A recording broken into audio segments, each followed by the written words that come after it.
Eight. তো chapter 8 হচ্ছে সরলরেখা। চ্যাপ্টার 8 এর নাম। এটা হচ্ছে তিতাস পাবলিকেশনের বই।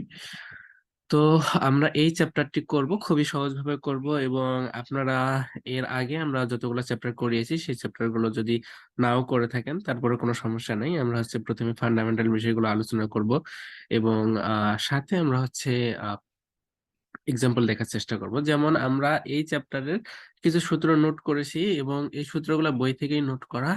আপনারা হচ্ছে দেখবেন যে চ্যাপ্টারের শুরুতেই অনেকগুলা সূত্র আছে। সূত্রগুলো সুন্দর করে এক পেজে উঠাবেন, এক পেজে উঠাই নিয়ে আপনারা হচ্ছে অঙ্কগুলো করা শুরু করবেন। তো আমি আপনাদেরকে সবগুলো সূত্র একসাথে দেখাবো না, আমি শুধু আপনাদেরকে প্রথমে দেখাবো যে আমরা একটা সূত্র দেখবো এবং ওই সূত্র রিলেটেড যে ম্যাথটা আছে ওই ম্যাথটা সলভ করব। তাহলে আমরা ভালো বুঝতে পারবো যে আসলে এই সূত্রটা দিয়ে এই ম্যাথটা কিভাবে হচ্ছে। তো আমরা প্রথমে দেখি যে এখানে একটা সূত্র আমি প্রথম 1 নম্বর সূত্র দিয়ে লিখে নিয়েছি। এই সূত্রটা একটু দেখি। তো এই প্রথম সূত্রটা দেখেন এখানে, এটা বেসিক্যালি হচ্ছে এটা হচ্ছে সূত্র, ঠিক আছে। তো এই সূত্রটা দিয়ে আমরা এখনই একটা এক্সাম্পল করব। দেখবেন যে এই সূত্রটা যদি বুঝতে পারেন তাহলে দেখা যাবে যে এক্সাম্পলটা আপনাদেরকে না করাইলেও হবে, শুধু জাস্ট আমি ধারণা দিলে আপনারা নিজেরাই পারবেন। তো দেখেন এখানে কি বলছে, এখানে হচ্ছে সরলরেখা, দুইটা সরলরেখা দেওয়া আছে আমাদেরকে। একটা হচ্ছে a1x plus b1y plus c1z plus d1 equal 0। এটা একটা সরলরেখা। আর একটা সরলরেখা দেওয়া আছে a2x b2y plus c2z plus d2 equal 0। তাহলে আমরা কি দেখলাম, এখানে দুইটা সরলরেখা দেওয়া আছে। এই সরলরেখার দিক অনুপাত কথাটা একটু মনে রাখবেন। দিক অনুপাত কথাটার সাথে আপনারা পরিচিত হয়েছেন চ্যাপ্টার 6-এ। আমরা চ্যাপ্টার 6 যখন করিয়েছি তখন দিক অনুপাত বিষয়ে কথাবার্তা হয়েছে। তো দিক অনুপাত এখানে যে সিস্টেমে বের করা হয় এই সিস্টেমটা আপনারা হচ্ছে আগে দেখেননি। অর্থাৎ চ্যাপ্টার 6-এ এই রকম ছিল না যে আমাদেরকে এরকম সরলরেখা দিয়েছে এখান থেকে আমরা হচ্ছে দিক অনুপাত বের করছি, এরকম আমাদের হচ্ছে ছিল না। তো এটা হচ্ছে আপনাদের জন্য এই চ্যাপ্টারে নতুন একটা বিষয়। তাহলে আমাদেরকে এই সূত্রটা মনে রাখতে হবে। তো এই সূত্রটা আবার কিভাবে প্রয়োগ হচ্ছে, বা আমাদেরকে যদি একটা সরলরেখা দেওয়া থাকে সেই সরলরেখা থেকে আমরা কিভাবে এই দিক অনুপাতের নির্ণয় করতে পারবো বা এই সিস্টেমে যাইতে পারবো সেটা আমরা দেখি একটু। প্রথমে দেখেন আমাদেরকে যে দুইটা সরলরেখা দেওয়া আছে, তো আমাদের যখন অঙ্ক করব সেই অঙ্কগুলোতেও কিন্তু সরলরেখা দেওয়া থাকবে। তো মেইন বিষয় হচ্ছে আহ সেটা একটু বলে নেই। সেটা হচ্ছে এই যে এখানে যে এক্স এর সহগ বা ওয়াই এর সহগ বা জেড এর সহগ, এগুলো হচ্ছে কি এক একটা সরলরেখার জন্য কিন্তু দিক অনুপাত। এখানে দুইটা সরলরেখা দেওয়া আছে আমাদেরকে, দুইটা সরলরেখার জন্য আমরা হচ্ছে দিক অনুপাত নির্ণয় করব। আহ তারপর দেখেন এখানে যে আমাদের হচ্ছে তিনটা পার্ট আসছে এই দুইটা সরলরেখার জন্য। এটা একটা পার্ট, এটা একটা পার্ট, এটা একটা পার্ট, তাই না? তো এইখান থেকে, তো আমরা যখন অঙ্কগুলা করব তখন তো এগুলার মান দেওয়া থাকবে, যেমন a1 b1 c1 এগুলার কি মান দেওয়া থাকতে পারে, যেমন 5 3 2 এরকম তো মান দেওয়া থাকবে। তো মোট কথা হচ্ছে এখানে দেখেন যে b1c2 - b2c1, এটা থেকে যখন আমরা হচ্ছে কি ক্যালকুলেশন করব বা মানগুলা বিয়োগ করব তখন কিন্তু একটা মানই পাবো, ঠিক আছে। এই যে নিচের যে সূত্রটা আছে এটা থেকে একটু পরে আসি যাতে। এখন দেখেন যে এই বিষয়টা কিভাবে আসলো এটা একটু ভালোভাবে বলে নেই। সেটা হচ্ছে এই দিক অনুপাত নির্ণয় করার জন্য সবসময় মনে রাখবেন। আরেকটা বিষয় বলি, এখানে দেখেন d1 d2 আছে, এটা হচ্ছে ধ্রুবক সংখ্যা। তো এখান থেকে আমাদের দিক অনুপাতে কিন্তু এই যে d1 d2 আসেনি, অর্থাৎ ধ্রুবক আসেনি। আমাদের এখানে যেগুলো আসে সবগুলাই কিন্তু কি a b c, a b c, এর বাইরে কিন্তু কোনো পদ নাই। অর্থাৎ x y z এগুলার যে সহগ, এই সহগ গুলাকে দিয়ে আমরা হচ্ছে দিক অনুপাত নির্ণয় করব। তো অঙ্ক একটা করব এখনই। তো এটা শুধু একটু দেখেন। সেটা হচ্ছে প্রথমে আমরা কি লিখছি, b1c2 - b2c1। এটা কিভাবে আসছে, এটা এইভাবে দেখেন যে আমরা যখন প্রথম পদের নিয়ে কাজ করব, প্রথমের দিক অনুপাত নির্ণয় করব। প্রথম দিক অনুপাত, দ্বিতীয় দিক অনুপাত, তৃতীয় দিক অনুপাত, ঠিক আছে। তো প্রথম দিক অনুপাত যখন বের করব তখন হচ্ছে এটা হচ্ছে বাদ থাকবে, এই অংশটা বাদ থাকবে। এই যে b1c2, ঠিক আছে, এটা গুণ হবে, একটা মাইনাস দিতে হবে, এরপর হচ্ছে b2c1। এরপর হচ্ছে যখন আমরা দ্বিতীয় দিক অনুপাত বের করব তখন এই পর্যন্ত এগুলা, সরি, আমাদের এই যে অংশটা আছে এই অংশটা বাদ থাকবে। কি থাকবে, এই অংশটা বাদ থাকবে এখন। আর এই যে d1 d2 এগুলাতে নাই, আগেই বললাম। তাহলে কি হবে, এই যে c1 এর সাথে a2, ঠিক আছে, এরপর হচ্ছে মাইনাস, এরপর হচ্ছে a1 c2, মানে এইটা এবং কি এক্স এর সহগ এবং জেড এর সহগ গুণ হবে। এবার হচ্ছে আমরা কি আসবো, তৃতীয়। তো তৃতীয় অর্থটা কি হবে, তখন তো আমরা এইটা নিয়ে কাজ করলাম, এটা নিয়েও কাজ করলাম, এবার হচ্ছে এটা নিয়ে কাজ করতে হবে।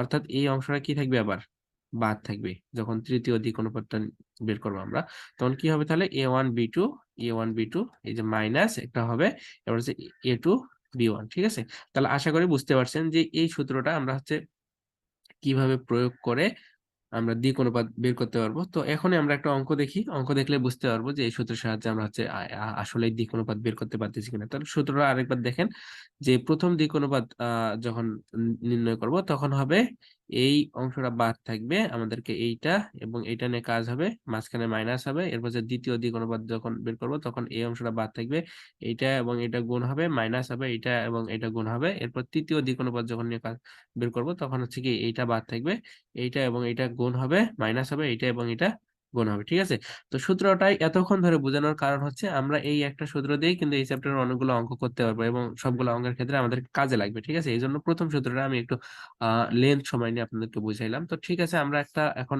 অঙ্ক দেখি, অঙ্ক দেখলে আমরা হচ্ছে ক্লিয়ার হয়ে যাবে যে অ্যাকচুয়ালি আমাদের এটা এই সূত্রটা দিয়ে অঙ্ক করতে পারতেছি কিনা। এখন দেখেন এখানে একটা অঙ্ক আমি আপনাদের জন্য চুজ করেছি। অঙ্কটা হচ্ছে আমাদের বইয়ে এক্সাম্পল 2, আপনার বইয়ে অন্য কোনো এক্সাম্পল হইতে পারে। তো দেখেন এখানে কি বলছে যে 2x + 3y + 5z + 6 = 0। কি এটা, 0। ঠিক আছে, এবং আরেকটা বলছে যে কি 3x + 2y + 4z + 3 এটা ইকুয়ালও কি 0। ঠিক আছে, অর্থাৎ আমরা যে ওখানে একটা দুইটা কি, দুইটা আমরা সরলরেখা দেখছিলাম, তো ওই দুইটা সরলরেখা ইকুয়াল কি ছিল, 0 ছিল। আমি আপনাদেরকে যদি দেখাই এখানে আরেকবার, সেটা দেখেন এখানে যে আমাদের কি এটা একটা সরলরেখা ইকুয়াল 0, আবার এটা একটা সরলরেখা ইকুয়াল 0। তো প্রশ্নে আবার কি করছে, এই কাজটা এখানেই করছে যে এই 0 ইকুয়াল এই সরলরেখাটা দিছে, অর্থাৎ এই লাইনটা দেয় নাই। তো এইটা ইকুয়াল এই 0 ইকুয়াল এটা যে কথা, আবার এটা ইকুয়াল 0 কি একই কথা। আশা করি বুঝতে পারছেন। তো প্রশ্ন দেখে ঘাবড়ে যাওয়ার কোনো কারণ নাই। তো এখানে দেখেন এখন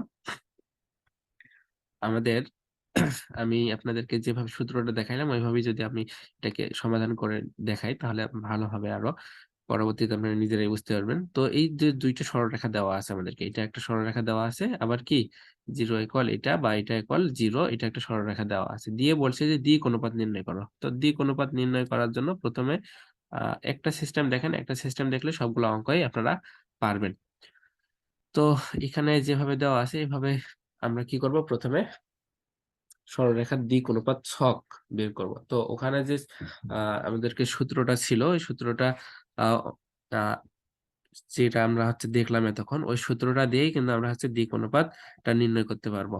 তো এখানে দেখেন এই যে এক্স এর সহগ আছে, ওয়াই এর সহগ আছে, জেড এর সহগ আছে। তো এগুলাকে আমরা হচ্ছে a1 b1 c1 ধরি।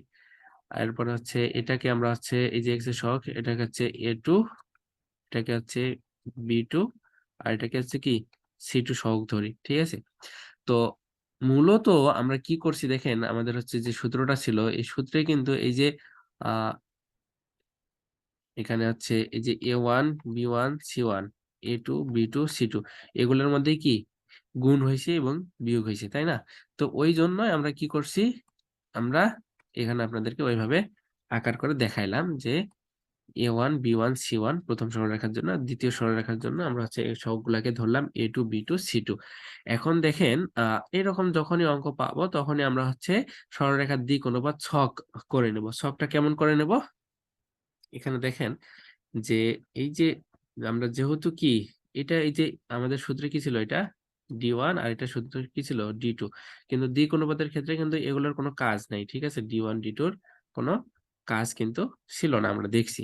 তো এখন দেখেন সবটা করার জন্য আমাদেরকে কি করতে হবে, এই যে a1 b1 c1 এই পর্যন্ত। ঠিক আছে, এরপরে হচ্ছে দ্বিতীয় সরলরেখার জন্য কি a2 b2 c2 এই পর্যন্ত উঠাইছি। দেখেন এই যে a2 b2 c2 3 2 4, এখানে 3 2 4, আর এখানে a1 b1 c1 2 3 5। এখন বলবেন যে ভাইয়া এই দুইটা পদ এক্সট্রা কেন নিলাম, কেন নিলাম একটু বলি আপনাদেরকে। আমাদের যে সূত্রটা ছিল ওই সূত্রটা অনুযায়ী আমরা যদি এখানে একটু প্রয়োগ করার চেষ্টা করি, যে 2x + 3y + 5z + 6 = 0, আর এখানে কি যে 3x plus 2y plus 4z plus 3 এটা ইকুয়াল কি 0। ওই আমাদেরকে সাপোজ ধরেন যে এই দুটো সরলরেখা দেওয়া আছে, সূত্রটা যেভাবে আমি দেখাইলাম। তো এখান থেকে দিক অনুপাত নির্ণয় করতে বললে আমি কি করছিলাম, যে প্রথমটা আমরা কি করব, প্রথম যখন হচ্ছে দিক অনুপাত নির্ণয় করব, তখন কি হয় যে এই অংশটা কি হয়, এই অংশটা বাদ দিয়ে এটা এবং এটার গুণ হয়, তাই না? তাহলে এইটা এবং এটার যদি গুণ হয়, তাহলে কি হবে বলেন তো, যে 3 4 12 মাইনাস 5 2 10, এটা একটা। এরপর হচ্ছে দ্বিতীয়টা যখন বের করতাম তখন কি এই অংশটা কি বাদ, এরপরে কি হইতো, আমাদের যদি এই অংশটা যদি বাদ যাইতো, তখন আমরা কি করছিলাম, এই অংশটা যখন বাদ গেছিল, তখন আমরা কি এইটা এবং এইটার মধ্যে গুণ করছিলাম, অর্থাৎ 3 5 15 মাইনাস একটা দেখছিলাম, এরপর হচ্ছে কি এইটার সাথে এইটা, এখানে এক্স ছিল একটা, তাহলে এই 4 2 কত 8, ঠিক আছে। তাহলে এখানে দেখেন আমরা কি করেছিলাম, মার্ক করে নিয়েছিলাম A1, সরি হ্যাঁ B1, এটা কি C1, এটা মার্ক করে নেই A2 B2, এটা কি C2, ঠিক আছে। তাহলে এখন দেখেন আমাদের যে বিষয়টা সেটা হচ্ছে তৃতীয় পদ। তো তৃতীয় পদ নির্ণয় করার জন্য আমরা কি করতে পারবো, যে এবার এই অংশটা পুরাটাই বাদ থাকবে, ঠিক আছে। এই অংশটা পুরাটাই বাদ থাকবে, এইটা এটা গুণ হবে, তাহলে 2 2 4 মাইনাস এটা গুণ হবে, 3 3 9, ঠিক আছে। তাহলে আমাদের কিন্তু 3টা দিক অনুপাত আসছে। তো এই মানগুলো এখন আমরা যদি এখান থেকে বের করি, যে 12 থেকে 10 বাদ দিলে কত হয় 2, এখানে হচ্ছে 8 থেকে যদি 15 বাদ দেই তাহলে কত হয় 7, আর এখানে থেকে 4 থেকে 9 যদি বাদ দেই তাহলে -5, ঠিক আছে। তো এই মানগুলো আমরা কি এখান থেকে এই দুইটা সরলরেখা থেকে বের করতে পারলাম দিক অনুপাত থেকে সূত্র অনুযায়ী। এখন দেখেন, তো এইভাবে আমরা চাইলে এইভাবে বের করতে পারবো। আর একটা হচ্ছে সিস্টেম, সেটা হচ্ছে কি দ্বিক অনুপাত ছক থেকেও বের করতে পারবো। তো দ্বিক অনুপাত ছকের জন্য আমাদেরকে কি করতে হবে, প্রথমে যে 3টা আছে এই 3টা আমাদেরকে ওঠায় নিতে হবে, এরপরে আবার কি করতে হবে, প্রথম দুইটা নিতে হবে, আহ অর্থাৎ এ A1 B1 এটা নিতে হবে। দ্বিতীয়টার ক্ষেত্রে আবার এই যে প্রথম 3টার যে সহগ এক্স এক্স ওয়াই জেড, এগুলা সহগগুলো প্রথমে তো ওঠাই নিয়েছি, এরপর আবার হচ্ছে প্রথম দুইটার সহগ নিতে হবে, এক্স এর সহগ ওয়াই এর সহগ নিতে হবে, ঠিক আছে। নিলে এখন আমরা খুব সহজেই কিন্তু দিক অনুপাত নির্ণয় করতে পারবো এখান থেকেও। তো এখান থেকে আমি এটা দেখাই দিলাম, আর দিক অনুপাত ছক থেকে কিভাবে নির্ণয় করবো সেটা এখন দেখাই। তো এটা নেওয়ার কারণে কি হবে আমাদেরকে দেখেন, তো প্রথমটা কি থাকবে, প্রথম অংশটা বাদ থাকবে, এই দুটা গুণ হবে, তাহলে 3 4 12, এরপর এই দুটা কি গুণ মাইনাস, তাহলে -5 2 10, ঠিক আছে। এরপরে এবার কি হবে, এই অংশটা বাদ থাকবে, এই অংশটা যখন বাদ থাকবে তখন, সরি, তাহলে প্রথমটা যখন নিলাম আমরা তখন কি হইলো আমাদের, এই 3 4 12 হইলো, 5 2 10 হইলো, ঠিক আছে। এরপরে আমরা এই দুইটা নেব, তাহলে এখান থেকে এই পর্যন্ত বাদ, ঠিক আছে। তাহলে এই যে 3 5 15 আর 4 2 কি 8, এরপরে আমাদের কি হইলো, আমাদের এই পর্যন্ত কিন্তু হয়ে গেল। এরপরে এই দুটা নেব, 2 2 4 এবং কি 3 3 9। তো এখানে দেখেন যে শেষের আমরা হচ্ছে যে কাজটা করতেছি এখান থেকে, যে শেষের পদটা যখন শেষের দিক অনুপাতটা যখন নির্ণয় করতেছি, তখন কিন্তু এই দুইটার মাঝে গুণ করতেছিলাম, যে A1 এবং হচ্ছে কি B2। আর এখানেও কি এটা কিন্তু A1 ছিল, লক্ষ্য করেন এখানে A1 এবং B2, ঠিক আছে। যে কারণে আমাদেরকে কিন্তু এই দিকে আর আগের দিকে ঘুরে আসতে হচ্ছে না। আমি যদি আরো একটু আপনাদেরকে ভালোভাবে বুঝাই দেই এই বিষয়টা, তাহলে আপনাদেরকে ক্লিয়ার হয়ে যাবেন। আশা করি বুঝতে পারছেন, এতক্ষণ এত ভেঙে চুরে দেখানোর প্রয়োজন ছিল না। তারপর প্রথম অঙ্ক যেহেতু আমরা বুঝাচ্ছি ভালোভাবে, কারণ পরের অঙ্কগুলোতে এতটা ডিটেলস করে বুঝাইতে হবে না। তো এখান থেকে আমরা যখন করলাম দ্বিক অনুপাত, তখন শেষের বারে যখন দ্বিক অনুপাত অর্থাৎ এই পদটা যখন বের করছিলাম, তখন আমরা কি কি নিয়ে কাজ করছিলাম, তখন আমাদের কিন্তু এটা কাজ হয়েছিল যে এই যে A1 B2, ঠিক আছে। তো এখানে তো এটা A1 আর এটা কি B2, এটা হচ্ছে B1 আর এটা হচ্ছে A2, ঠিক আছে। অর্থাৎ আবার হচ্ছে, সরি, এটা হচ্ছে B1 আর এটা হচ্ছে A2। এই যে এখানে দেখেন A2 মানে 3, এই যে 3 এবং B2 মানে কি 2। তো এখানে কি করছিলাম আমরা, এই যে প্রথম হচ্ছে A1 B2, সূত্র ছিল আমাদের A1 কি B2, অর্থাৎ এই যে 2 দুগুণে 4 ছিল, এই যে 4 এবং কি 3 তিরিকে 9, আর এই দুইটা যদি আমরা গুণ করি 3 তিরিকে 9 হয়। তাহলে সহজ কথায় আমরা হচ্ছে দিক অনুপাত নির্ণয় করার জন্য আমরা এই যে এইরকম সমীকরণ ওঠায়ও সূত্র প্রয়োগ করে এইভাবে দিক অনুপাত নির্ণয় করতে পারবো। আর আমরা যদি হচ্ছে দিক অনুপাত ছক থেকেও দিক অনুপাত নির্ণয় করতে চাই তাহলেও পারবো। তো দিক অনুপাত ছক নিয়ে আমরা কাজ করব। তাহলে দিক অনুপাত ছকটা নিয়ে আরেকবার হচ্ছে আমি আপনাদেরকে ব্রিফ করে দেই। তো প্রথম অংশটা কি থাকবে? বাদ থাকবে। এখান থেকে কাজ শুরু হবে। ৩ চারা ১২, ৫ দুগুণে ১০, ঠিক আছে? এরপরে এই দুইটা গুণ হবে ৩ ৫ ১৫, ৪ দুগুণে ৮। এরপরে হচ্ছে এই দুইটা নিয়ে কাজ হবে, ২ দুগুণে ৪, ৩ তিরিকে ৯, ঠিক আছে? এভাবে দিক অনুপাত ছক থেকে আমরা হচ্ছে দিক অনুপাত নির্ণয় করতে পারবো। আর আপনারা যদি চান যে দিক অনুপাত ছক আমরা ব্যবহার করব না, সেক্ষেত্রে আপনারা ডিরেক্ট সরলরেখা ২ টা নিয়ে আমরা হচ্ছে যে সূত্রটা দেখাইলাম ওই সূত্র থেকেও দিক অনুপাতটা বের করতে পারবো। তো আশা করি বুঝতে পারছেন। এখন আমাদের হচ্ছে কাজ হচ্ছে এখানে থেকে যে আমরা হচ্ছে ক্যালকুলেট করব। ক্যালকুলেট করে যে মানটা বের হবে এটাই আমাদের এই ম্যাথটার হচ্ছে উত্তর।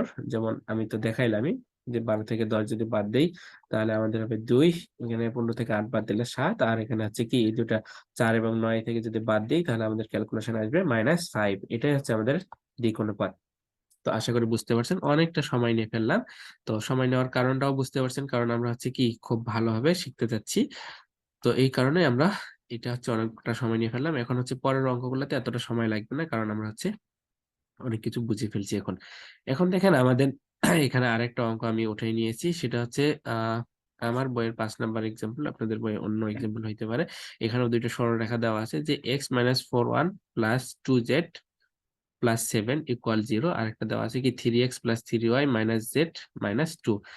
এইটা একটা সরলরেখা দেওয়া আছে। এটাও কি ইকুয়াল 0। সমীকরণটা কি? প্রতিসাম্য আকারে। প্রতিসাম্য আকারে প্রকাশ করো। তাহলে আমাদেরকে কি করতে হবে? এই ২ টা সমীকরণ দেওয়া আছে। এই ২ টা সমীকরণকে আমাদের হচ্ছে প্রতিসাম্য আকারে প্রকাশ করতে হবে। এখানে একটা বিষয় লক্ষ্য রাখেন, সেটা হচ্ছে কি প্রতিসাম্য কথাটা। এই প্রতিসাম্য কথাটার সাথে কিন্তু আপনারা এই চ্যাপ্টারে পরিচিত হননি। তো আমি আপনাদেরকে একটু পরিচিত করে নিয়ে আসি যে প্রতিসাম্যটা কি এবং প্রতিসাম্য আকারে নিয়ে আসার জন্য আমাদের কোন সূত্রটা প্রয়োগ করতে হবে। তো এখানে দেখেন প্রতিসাম্য আকারের জন্য যে সূত্রটা প্রয়োজন হবে সেটা একটু আপনাদেরকে দেখাই।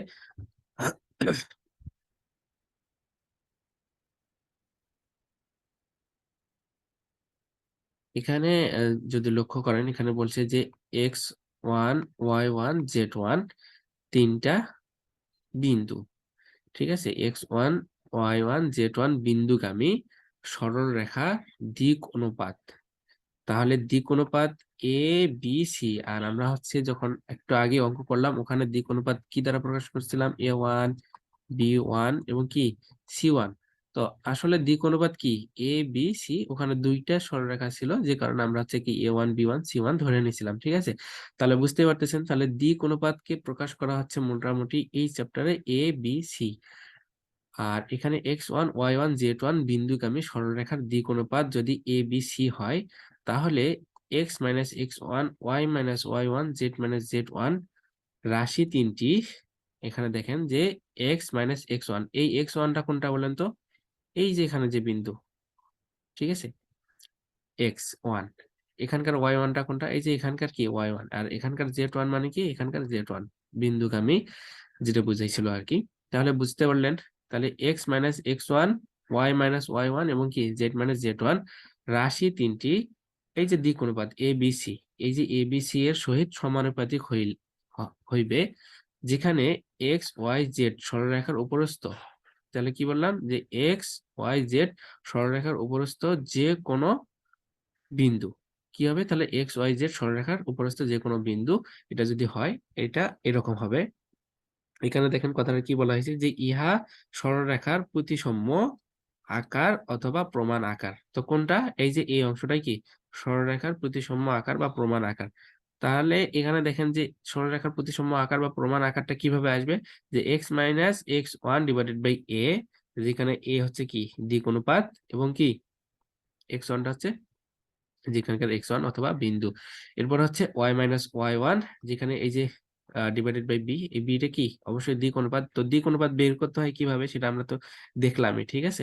এরপর হচ্ছে কি z - z1 divided by C, তাহলে এই সিটাও কি দিক অনুপাত, আর এটা কি জেড, এই যে এখানে জেড ওয়ানটা বিন্দু। তাহলে প্রতিসাম্য আকারে যাওয়ার জন্য আমাদেরকে হচ্ছে সমীকরণ যদি দেওয়া থাকে, আমাদের হচ্ছে কাজ হবে যেটা, সেটা হচ্ছে আমাদেরকে এই যে এক্স ওয়ান বের করা, ওয়াই ওয়ান বের করা এবং কি জেড ওয়ান বের করা, এটা লাগবে আমাদের। আর এক্স হচ্ছে সূত্রেরই থাকবে। আর হচ্ছে আমাদের আরেকটা কি লাগবে, দিক অনুপাত লাগবে, অর্থাৎ এ বি সি এর মান নির্ণয় করতে হবে। তো আমরা তাদেরকে যখন আহ সরলরেখা দেওয়া থাকবে, সেখান থেকে আমরা প্রতিসাম্য আকারে যখন যাব, তখন আমাদেরকে এই দুইটা বিষয় মাথায় রাখতে হবে যে আমার এক্স ওয়ান এবং এ, ওয়াই ওয়ান বি এবং জেড ওয়ান সি, এই মানগুলা বের করতে হবে। এই মানগুলা বের করলে আমরা কি এই সূত্রটা অ্যাপ্লাই করতে পারবো। এই সূত্রটা অ্যাপ্লাই করলে আমাদের ওইটা হবে প্রতিসাম্য আকার। তো চলেন আমরা হচ্ছে এখন অঙ্কটা করি, খুব সহজেই আমরা এখন করতে পারবো। আশা করি সূত্রটা বুঝতে পারছেন। তো বুঝতে না পারলেও সমস্যা নেই, আমরা এই অঙ্কটা করার সময় আবার ভালোভাবে দেখবো। তাহলে কি বললাম যে সরলরেখার আমাদেরকে হচ্ছে দুইটা সরলরেখা দেওয়া আছে এখানে, এটা একটা এটা একটা। এই সরলরেখা দুইটা দেওয়া আছে, এইটা ইকুয়াল হচ্ছে আমাদের জিরো, আবার কি এই সরলরেখাটা ইকুয়াল জিরো। সমীকরণটিকে প্রতিসাম্য আকারে প্রকাশ করব। তো প্রতিসাম্য আকারে প্রকাশ করার জন্য আমাদের হচ্ছে এক্স ওয়ান ওয়াই ওয়ান এবং জেড ওয়ান এর মান লাগবে, আর এ বি সি এর মান লাগবে। তো এ বি সি কি, ওগুলো হচ্ছে দিক অনুপাত। তো এখান থেকে দেখেন আমাদেরকে দুইটা সরলরেখা দেওয়া আছে, সেই দুইটা সরলরেখা আমরা এখানে উঠাই নিয়েছি। এখান থেকে আমরা হচ্ছে এক্স ওয়ান ওয়াই ওয়ান এবং হচ্ছে জেড ওয়ান এর মান নির্ণয় করব। তো এখান থেকে দেখেন, এখানে তো হচ্ছে এক্স ওয়ান ওয়াই ওয়ান বা জেড ওয়ান এগুলো দেওয়া নাই, দেওয়া আছে, দেওয়া কিন্তু নাই। এই এখানে দেখেন যে এক্স ওয়াই জেড দেওয়া আছে, X one Y one Z one এইভাবে দেওয়া নেই। তো এখান থেকে এক্স ওয়াই এবং জেড এই মানগুলা যখন বের করব, এই মানগুলাই হবে X one Y one Z one. অঙ্কটা করার সময় বুঝতে পারবেন। এখন দেখেন আমাদের হচ্ছে কি প্রথমে লাগবে এক্স এর মান বের করলে ওটাই হবে এক্স ওয়ান, ওয়াই এর মান বের করলে ওটাই হবে ওয়াই ওয়ান, জেড এর মান বের করলে ওটাই হবে জেড ওয়ান। তো আমরা এই দুইটা সরলরেখা থেকে আমরা হচ্ছে সমাধান করে এক্স ওয়ান ওয়াই ওয়ান এবং জেড ওয়ান এর মান নির্ণয় করবো। তো যখন আমাদের এই ধরনের অঙ্ক পাবো, তখন আমরা প্রথমে কি করব, একটা কাজ করব, সেটা হচ্ছে এই প্রথম এবং দ্বিতীয় সরলরেখা বা সমতল যেটা দেওয়া আছে, এই প্রথম এবং দ্বিতীয় সমতলে আমরা এই যে ওয়াই যে পদটা থাকবে, এই ওয়াই পদের মানটা হচ্ছে জিরো ধরবো। এই ওয়াই এর মানটা জিরো ধরলে আমরা হচ্ছে একবার এক্স এর মান পাবো, আর একবার হচ্ছে কি জেড এর মান পাবো। কিভাবে পাবো আমি একটু দেখাই আপনাদেরকে। সেটা হচ্ছে প্রথমে এখানে লিখে নিয়েছি যে প্রদত্ত সরলরেখার প্রথম ও দ্বিতীয় সমতলে ওয়াই ইকুয়াল জিরো বসাই। ঠিক আছে, এই যে যে সরলরেখা দুইটা দেওয়া আছে, এই সরলরেখার সমতলে ওয়াই এর মান এবং এই প্রথমটার ক্ষেত্রে ওয়াই এর মান এবং দ্বিতীয়টার ক্ষেত্রে ওয়াই এর মানটা জিরো বসে। তো জিরো বসাইলে কি হবে, ওয়াই এর মান যদি জিরো বসে, ওয়াই এর সাথে এখানে গুণ অবস্থায় আছে 4, এখানে কি ওয়াই এর সাথে গুণ অবস্থায় আছে 3, তাহলে ওয়াই এর মান জিরো বসাইলে এই পুরা পদটাই কি হবে, জিরো হয়ে যাবে, তাই না? তো এই পুরা পদটা জিরো হয়ে গেলে কি কি থাকবে, এক্স থাকবে plus two Z plus seven থাকবে। এই জন্য X plus two Z plus seven equal zero লেখা হয়েছে।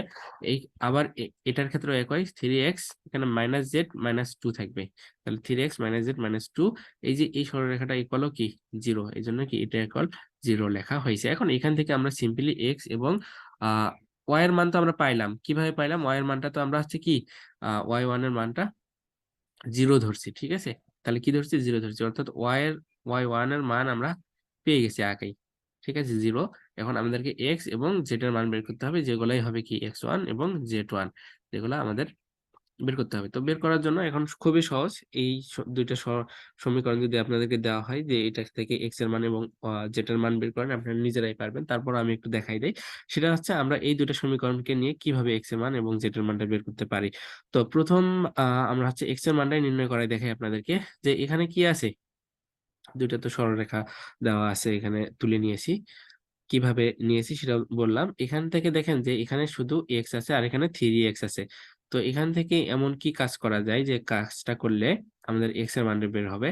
আর এখানে দেখেন যে টু জেড আছে আর এখানে মাইনাস জেড আছে। তো এক্স এর মান বের করব, আর তাহলে জেড এর মানটাকে ভ্যানিশ করে দিতে হবে, মানে জেডটাকে রাখা যাবে না, তাহলে আমরা এক্স এর মানটা পাবো। তো এখানে কোনোভাবে যদি এখানে টু জেড একটা নিয়ে আসা যায়, তাহলে কি হবে, এখানে মাইনাস আছে এখানে প্লাস আছে, এই দুটাই কি করতে পারবো, আমরা কাটে দিতে পারবো। তাহলে কাটে গেলে আমাদের শুধু এই সমীকরণ দুইটাতে শুধু কি থাকবে, এক্সই থাকবে, অর্থাৎ এক্স এর মানে বের হবে। তো তাহলে আমরা ওই কাজটাই করি, এখানে 2 নিয়ে আসবো। তাহলে এখানে তো 2 এমনি এমনি আসবে না, 2 নিয়ে আসার জন্য তাহলে পুরো সমীকরণটাকে 2 দ্বারা গুণ করে দিতে হবে। 2 নম্বর সমীকরণ যেটা, সাপোজ ধরে নেই যে নিচের সমীকরণটা কি আমাদের 2 নম্বর সমীকরণ। তো 2 নম্বর সমীকরণকে যদি আমরা 2 দ্বারা গুণ করে দিই তাহলে কি হবে, এটা 6x, এটা হবে কি -2z, এটা কি হবে তাহলে -4, ঠিক আছে। তাহলে এখান থেকে কি হবে, এটা এবং এটা কাটে গেল, কাটে গেলে আমাদের এখন কি থাকবে, মানে একটু লক্ষ্য করেন, এই দুটা যদি আমাদের কাটে যায় তাহলে এখানে কি থাকবে, এখানে একটা এক্স আর এখানে 6টা এক্স, তাহলে কত এক্স হয়, 7x, ঠিক আছে।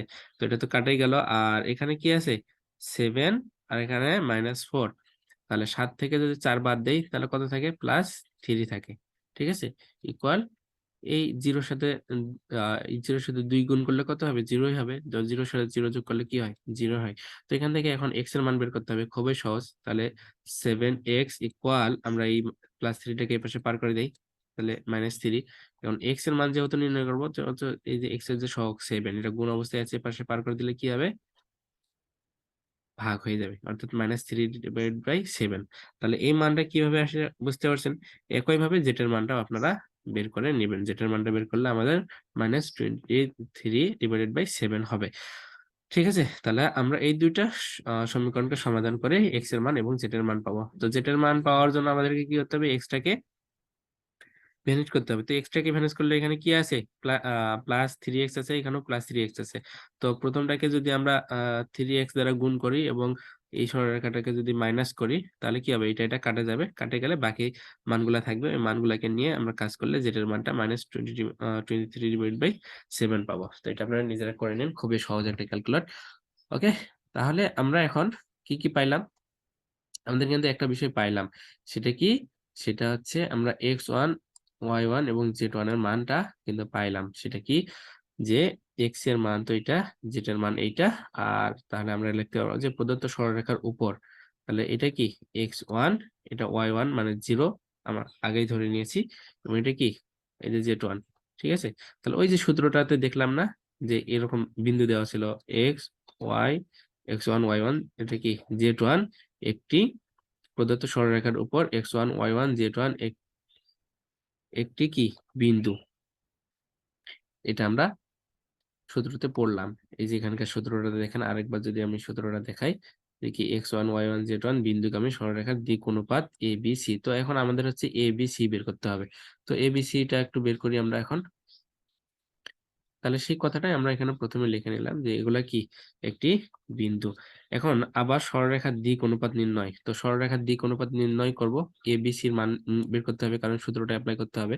তো এবিসির মান নির্ণয় করার জন্য আমরা কি করব, দিক অনুপাত বের করব। তো দিক অনুপাত বের করার জন্য আমরা কি করছিলাম, ছক আহ করে নিছিলাম। তো আগের অঙ্কটাতে দেখলাম কিন্তু অনেক বিস্তারিত ভাবে দেখানো হয়েছে, ওই একই ভাবে আমরা করব। তাহলে এখানে x1 এর সহগ কি 1, দিক অনুপাত নির্ণয়ের ছকটা আমরা হচ্ছে প্রথমে উঠাই নিচ্ছি, এখান থেকে তো সহজ হবে আমাদের দিক অনুপাত নির্ণয় করা। y1 এর ছক, y1 এর সহগ কি -4, এখানে হচ্ছে z এর সহগ কি 2।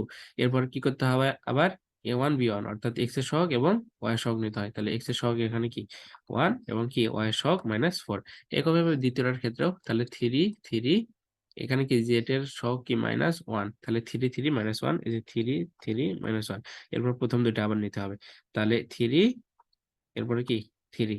এর আগের অঙ্কটাতে কিন্তু দেখলাম কিভাবে দিক অনুপাত নির্ণয়ের ছকটা করে নিতে হয় এবং ছক থেকে কিভাবে দিক অনুপাত নির্ণয় করতে হয়। তাহলে ছকটা মোটামুটি বুঝতে পারছেন, কিন্তু দেখেন এখানে কিন্তু আমাদের সময় লাগলো না, প্রথমটাতে কিন্তু আমরা অনেকটা সময় নিয়ে ফেলছি। ওকে, তাহলে আমরা এখন এখান থেকে খুব সহজে আমরা হচ্ছে দিক অনুপাতটা নির্ণয় করতে পারবো। তো দিক অনুপাত নির্ণয় করার জন্য কি করতে হবে, আমাদেরকে প্রথমটা বাদ দিয়ে রাখতে হবে, এটা এটা গুণ করতে হবে, এরপর মাইনাস এটার সাথে এটা। তাহলে এখানে দেখেন মাইনাস, এখানে মাইনাস, তাহলে মাইনাস মাইনাস প্লাস, তাহলে 4 একে কত, 4। এরপর হচ্ছে সূত্রের মাইনাস, 3 দুগুণে কত, 6, ঠিক আছে। এরপর হচ্ছে কমা, এরপর হচ্ছে কি এইটা এটা গুণ, তাহলে 3 দুগুণে 6, আর এই যে সূত্রের একটা কি হয় 6, সূত্রের একটা মাইনাস, আর এই যে -1 এর সাথে যদি 1 গুণ করি তাহলে কি হয় -1, ঠিক আছে। তাহলে এই মাইনাসের সাথে মাইনাস কি গুণ করলে প্লাস, এই জন্য +1। এরপর কি হবে, এটা এটা গুণ হবে, তাহলে 3 একে 3, এরপর হচ্ছে কি এটার সাথে এটা গুণ, তাহলে আমাদের কি হয়, একটা মাইনাস আছে সূত্রের, আর হচ্ছে 3 4 12, তো এখানে মাইনাস থাকার কারণে কত হবে, -3 12 হবে। তো এই মাইনাসের মাইনাসের গুণ করলে কত হয়? প্লাস হয়। তাহলে +12। তাহলে আশা করি বুঝতে পারছেন। তো প্রথম অঙ্কটাতেই আমরা এটা সুন্দরভাবে বোঝানোর কারণে আপনারা এটা খুব সহজেই বুঝতে পারলেন তাড়াতাড়িতে। তাহলে এখান থেকে দ্বিক অনুপাতটা কত হবে? যদি আমরা হচ্ছে 6 থেকে 4 বাদ দিই তাহলে -2, এখানে 6 আর যোগ করলে 7, আর এখানে 3 আর 12 যোগ করলে কত? 15, তাই না?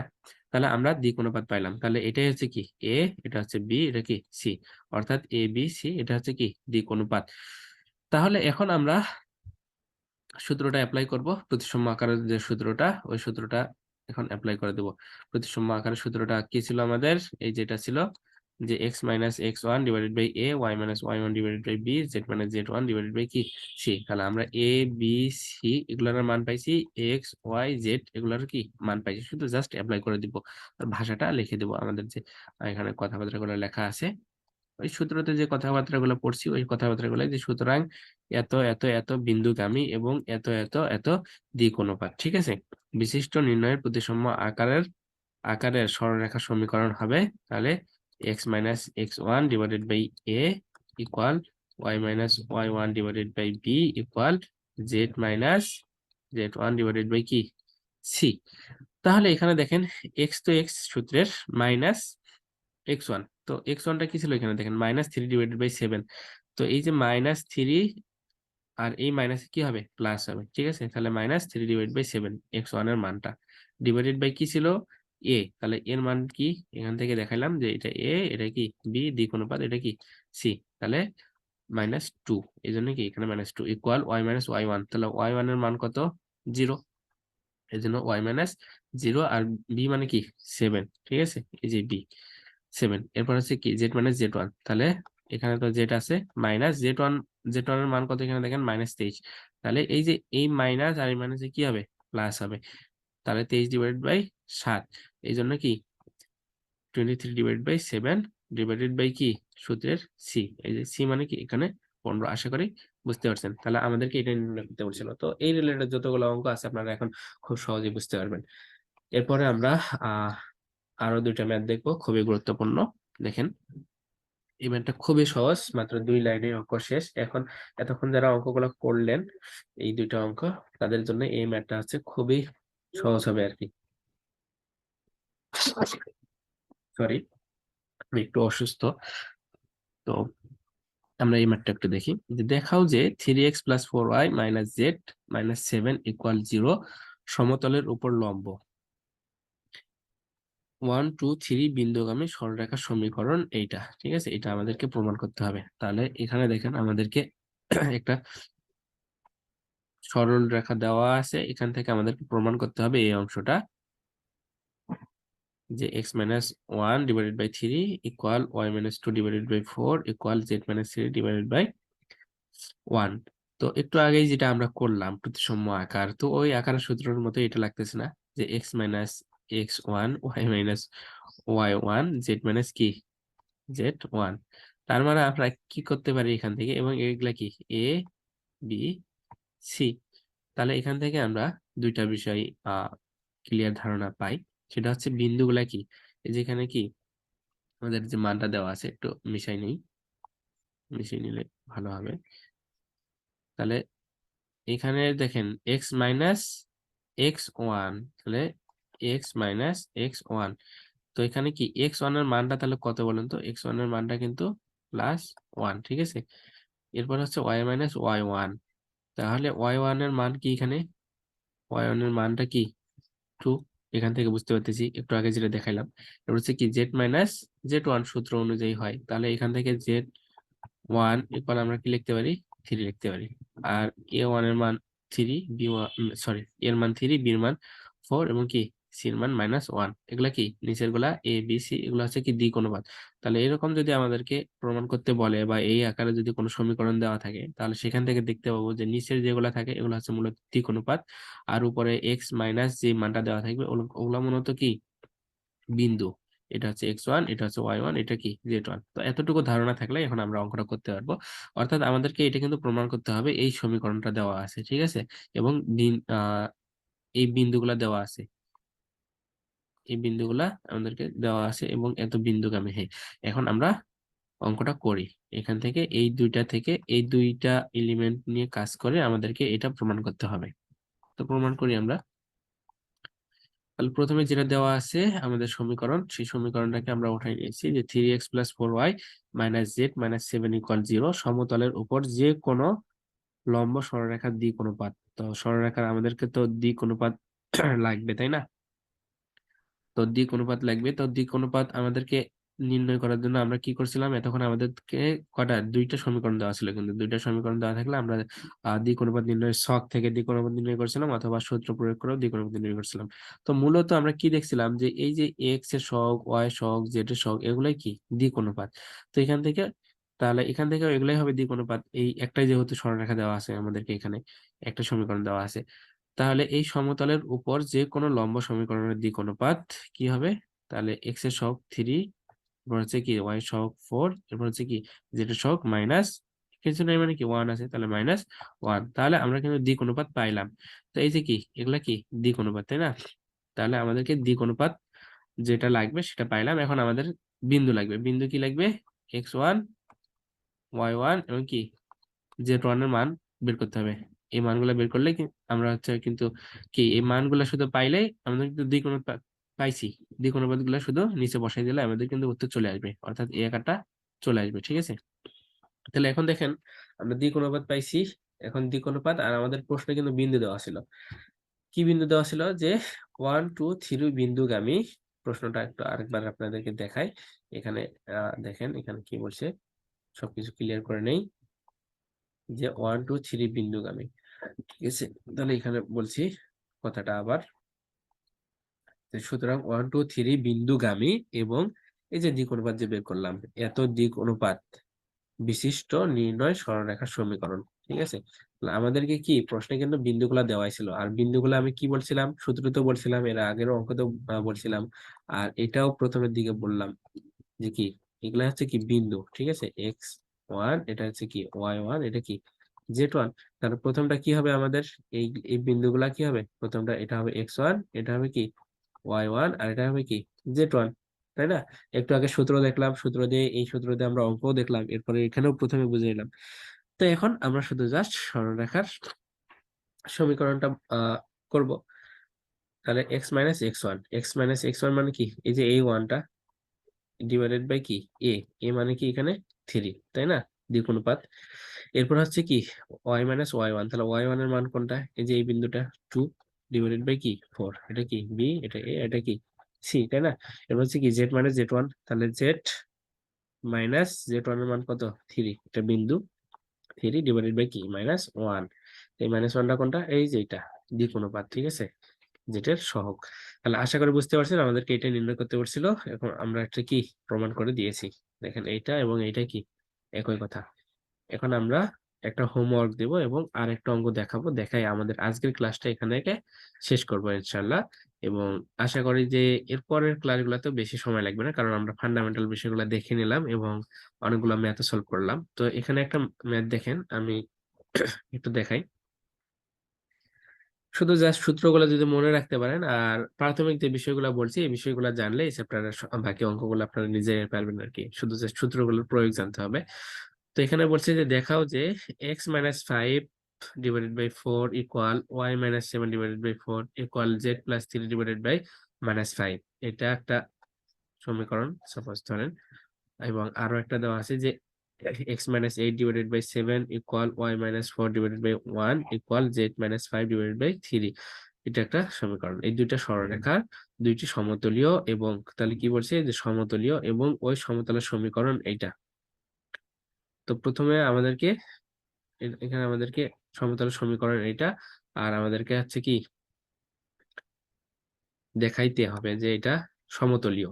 ঠিক আছে, তো সমতলীয় হওয়ার জন্য যে শর্ত বা সূত্র সেটা একটু আমরা দেখে নিই। এখানে একটা কথা আসছে কি সমতলীয়। তো এটা আপনাদের হচ্ছে হোমওয়ার্ক থাকবে। আমি একই ভাবে আরেকটা অঙ্ক আছে একই, এই অঙ্কটা একটু আপনাদেরকে হচ্ছে দেখাই দেব বিস্তারিত, তাহলে আপনারা ওইটা করতে পারবেন আর কি। তো এটা মেবি 2017 সালে আসছিল কিনা, তো এটা আমি দেখাচ্ছি। দেখেন একই কথা, এইরকম আমাদেরকে দুইটা দেওয়া আছে সরলরেখা দুইটি সমতলীয় এবং এই সমতলের সমীকরণ এটা দেওয়া আছে, ঠিক আছে। ওইটাতেও সরলরেখার সমতলের সমীকরণ দেওয়া ছিল, এটাতেও দেওয়া আছে এবং কি সমতলীয় হবে কিনা এটা আমাদেরকে প্রমাণ করতে হবে। তো আমরা হচ্ছে সমতলীয় হওয়ার জন্য যে সূত্রটা লাগবে সেই সূত্রটা একটু দেখাই নিই। সিম্পলি দেখাই নিলে এখন বুঝবেন, কারণ আমরা আগের ইয়াগুলাতে খুব বিস্তারিত ভাবে বলেছি। তো এখানে দেখেন, এই যে এখানে কিন্তু মান দেওয়া ছিল, ঠিক আছে। আর এখানে X minus X one, Y minus Y one, Z minus Z one divided by A one, B one, C one দেওয়া আছে। একইভাবে এটা দেওয়া আছে। তো দুইটা কি সরলরেখা দেওয়া আছে এরকম। যদি এইরকম দুইটা আকার আমরা নিয়ে আসতে পারি, এখানে অঙ্কটাতে একটু দেখেন, ঠিক আছে। আমাদের অঙ্কতেও কি এগুলা দেওয়া আছে কিন্তু। তাহলে এখান থেকে আমরা কি বুঝি বলেন তো? এই যে এই টুটা মানে কি, এরকম যদি দুইটা দেওয়া থাকে তাহলে এটা এ ওয়ান, এটা হচ্ছে কি বি ওয়ান, আর এটা কি সি ওয়ান। আর এটা মানে কি এক্স ওয়ান, এটা মানে কি ওয়াই ওয়ান, এটা মানে কি জেড ওয়ান, ঠিক আছে। সূত্র দেখলাম আর আগের অঙ্কগুলাতেও মোটামুটি ধারণা পাইছেন। একইভাবে এটা কি তাহলে A two, B two, C two নিচের গুলা, আর এটা কি এক্স টু, ওয়াই টু, এটা কি এটার মানটা হবে জেড টু, ঠিক আছে। কিভাবে? এখানে আরেকবার আমি সূত্রটা একটু আপনাদেরকে দেখাই। এই যে দেখেন, এখানে দেখেন, তাহলে বুঝতে পারবেন। আমাদেরকে তো এরকমই দেওয়া আছে, তাই না? তাহলে দ্বিতীয় যে মানটা আছে এটা হচ্ছে X one, Y one, Z one, ঠিক আছে। আবার আমাদেরকে আরো একটা সরলরেখা দেওয়া আছে, তাহলে এটার মানটা কি এক্স টু, ওয়াই টু, এটা কি জেড টু, আর নিচে এগুলা কি দিক অনুপাত A two, B two, C two. এটার ক্ষেত্রে প্রথমটার ক্ষেত্রে দিক অনুপাত A one, B one, C one, মূলত দিক অনুপাত কি এ বি সি। কিন্তু এখানে হচ্ছে দুইটা সরলরেখা দেওয়া আছে, এই জন্য কি আমরা A one, B one, C one ধরে নিয়েছি। তাহলে আমাদেরকে যদি এইরকম যদি আমরা হচ্ছে আকারে যাইতে পারি বা এই মানগুলা জানি, তাহলে মানগুলা জানলে আমাদের হচ্ছে সরলরেখার সমতলীয় হওয়ার সত্ত্বে হচ্ছে এই আকারে আমাদেরকে অঙ্কটা করতে হবে, এবং এইটার মানটা অবশ্যই কি হইতে হবে, ইকুয়াল জিরো হইতে হবে। যদি জিরো হয় তাহলে সেটা হবে সমতলীয়, অর্থাৎ X two minus X one, ঠিক আছে। X two minus X one, তাহলে এক্স টুর মানও তো আমরা জানবো, এরপর হচ্ছে এক্স ওয়ান এর মানও জানা থাকবে আমাদেরকে, যেহেতু মানগুলো দেওয়াই থাকবে। হচ্ছে Y two minus Y one, Z two minus Z one. এরপর হচ্ছে নিচে A one, B one, C one, A two, B two, C two. তাহলে আমাদের এই সমতলীয় শর্ত নির্ণয় করার জন্য আমাদের এই মানগুলো লাগবে। আর এই মানগুলো আমরা কোথায় পাবো? আমাদেরকে প্রশ্নেই দেওয়া থাকবে। শুধু দেখতে হবে যে কোনটা এক্স ওয়ান, কোনটা এক্স টু, কোনটা এ ওয়ান, কোনটা বি ওয়ান, এই মানগুলা শুধু জাস্ট দেখলেই হবে। তাহলে এই সূত্রটা দেখলেই আপনারা এখন বুঝতে পারতেছেন যে আমাদের যে অঙ্কটা দেওয়া আছে, অঙ্কটা দেখলে এখন চোখ বন্ধ করে বুঝতে পারবেন যে কোনটা এক্স ওয়ান এর মান, কোনটা ওয়াই ওয়ান এর মান, তাই না? তাহলে এখান থেকে কি হবে? প্রথম সরলরেখার ক্ষেত্রে তাহলে এটা হবে এক্স ওয়ান এর মান, এটা ওয়াই ওয়ান এর মান, এটা জেড ওয়ান এর মান, আর এটা কি A one, A two, sorry B one, C one. একইভাবে জেড টু, এটা কি A two, B two, C two. তো এই মানগুলো এখন আমরা জাস্ট বসাবো। তো এগুলা হচ্ছে বসানোর আগে কথাবার্তা গুলো বলে নিতে হবে যে কোনগুলা কি এখানে মানগুলা, ঠিক আছে। তো কথাবার্তা গুলো খুব সহজ, আপনারা নিজের ভাষা দিয়েও লিখতে পারবেন এখন। তাহলে প্রথমটার ক্ষেত্রে আমরা বলে নেই যে এখানে এই যে প্রথম যে সরলরেখাটা দেওয়া আছে, ঠিক আছে, যে এখানে X minus X one divided by two equal Y minus two divided by কি three, Z minus three divided by four. সরলরেখার দিক অনুপাত, তাহলে দিক অনুপাত কি A one, B one, C one. এইটা ইকুয়াল কি হবে? তাহলে এই যে টু, থ্রি, ফোর, ঠিক আছে। তাহলে টু, থ্রি, ফোর, এবং সরলরেখার উপরস্থ একটি বিন্দু, আমরা কি সূত্রতে পড়লাম না প্রতিসম আকার সূত্রটাতে, যে X one, Y one, Z one. তাহলে X one, Y one, Z one এর মান কোনটা? এই যে এইটা, এইটা, এইটা। তাহলে এক্স ওয়ান এর মান কি হবে? ওয়ান, ঠিক আছে। ওয়াই টু, ওয়াই, তারপর ওয়াই ওয়ান এর মান কি হবে? টু। এরপর হচ্ছে জেড ওয়ান এর মান কি হবে? থ্রি, ঠিক আছে। তাহলে আমরা এই কথাগুলো এখানে বলে নিলাম। একইভাবে দ্বিতীয়টার ক্ষেত্রেও বলবো ওই কথাগুলাই, যেখান থেকে এই মানগুলো আমরা উঠাই নিয়েছি। এখান থেকে সরলরেখার দিক অনুপাত A two, B two, C two. তাহলে দিক অনুপাত কি three, four, five, three, four, five, এবং সরলরেখার উপরস্থ একটি বিন্দু X two, Y two, Z two. তাহলে X two, Y two, Z টুর মানটা আমরা এখন লিখবো। তাহলে এক্স টু মানে কি টু, ওয়াই টু মানে থ্রি, এবং জেড টু মানে কি, সরি, হ্যাঁ, জেড টু মানে ফোর। তো কখনো যদি এই মানটা যদি এখানে কি দেওয়া থাকে, প্লাস দেওয়া থাকে, অর্থাৎ জেড প্লাস ফোর, তাহলে আমাদের কিন্তু সূত্রটা কি, মেইন সূত্র কিন্তু জেড মাইনাস কি Z1 অথবা 2, ঠিক আছে, এরকম। তাহলে এই মানটা এই মাইনাসটা কিন্তু সূত্রের, ঠিক আছে, তাহলে মাইনাসটা সূত্রের। আর এখানে কি আসছে, তাহলে যদি প্লাস যদি কখনো আসে, এটাতে নাই, অন্য কোনো অঙ্কের ক্ষেত্রে যদি প্লাস আসে, তাহলে বুঝতে হবে যে Z2 যে মানটা ওটা অবশ্যই কি মাইনাস। যে কোনো মান থাকতে পারে, 2 থাকতে পারে, 5 থাকতে পারে, 3 থাকতে পারে। তাহলে ধরলাম যে Z2 মানটা আছে কি -2, এই -2 আর এই যে সূত্রের মাইনাস মিলে কি হবে, প্লাস হবে, ঠিক আছে। তো কখনো যদি আমাদের এরকম দেওয়া থাকে Z+4, তাহলে কি বুঝবো যে Z2 বা Z1 এর মানটা কি হবে, অবশ্যই -4 হবে, অথবা -2 হবে বা -3 হবে, যে মানটা দেওয়া থাকবে সেটাই। আশা করি বুঝতে পারছেন। অন্যান্য অঙ্কগুলোর ক্ষেত্রে থাকতে পারে, এটাতে আমাদের যেরকম ছিল এরকমই আমরা মানগুলো শুধু রেখে নিয়েছি। এখন আমাদের তো হচ্ছে সহজ, শুধু জাস্ট ওই যে যে সূত্রটা দেখালাম ওই সূত্রটাতে মানগুলা বসাবো, বসাইলে আমাদের বাকিটা আমরা নিজেরাই পারি পূর্বের অভিজ্ঞতা থেকে। তাহলে সূত্রটা প্রথমে উঠাই নিই, যে প্রদত্ত সরলরেখা সমতলীয় হবে যদি কি এইটা, এই অংশটা ইকুয়াল 0 হয়। তো এই অংশটার মানগুলো আমরা বসাই নেব। তাহলে সূত্রটা প্রথমে লিখে নিয়েছি যে x2 - x1, y2 - y1, z2 - z1, a1 b1 c1, a2 b2 c2, ঠিক আছে। তো এই সূত্রটা কি আমরা লিখে নিয়েছি। লিখে নেওয়ার পর আমরা শুধু জাস্ট মানগুলা বসাবো। তো মানগুলো উপরেই বের করে নিয়েছি, মানগুলো আর ওইভাবে না দেখাই, অনেকক্ষণ আমরা ক্লাস করতেছি। তাহলে কি হবে, এখান থেকে দেখেন যে x2 এর মান আমরা হচ্ছে 2 পাইছিলাম, x1 এর মান 1 পাইছিলাম, y2 এর মান হচ্ছে 3 পাইছিলাম, y1 এর মান 2 পাইছিলাম, z2 এর মান 4 পাইছিলাম, z1 এর মান কি 3 পাইছিলাম। তারপরে একটু দেখাই নেই যে কিভাবে পাইছি। এখানে এখানে দেখেন আহ x1 না, এই যে x1 এর মান কি 1, এই জন্য কি x1 এর মান 1, আর x2 এর মান কত আমাদের এখানে, এই যে এটা 2, এই জন্য কি x2 এর মান 2, ঠিক আছে। শুধু জাস্ট এই মানগুলা এখানে সাজা নিয়েছি আর কি। এই যে সূত্র, এটা এই সূত্রতে মানগুলা শুধু জাস্ট বসাইছি। তো আশা করি এগুলো আপনারা নিজেরাই পারবেন এখন। তো এখন দেখেন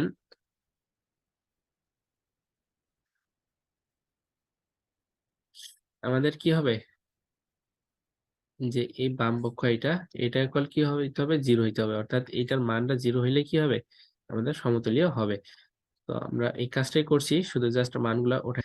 তো এরকম যদি আসে, এখানে ক্যালকুলেশন করি, এটাকে যদি ক্যালকুলেশন করি, তাহলে 2 থেকে 1 বাদ দিলে কত হয়, 1 হয়। 3 থেকে 2 বাদ দিলে এটাও 1 হয়, 4 থেকে 3 বাদ দিলে এটাও কি 1 হয়, তাই না।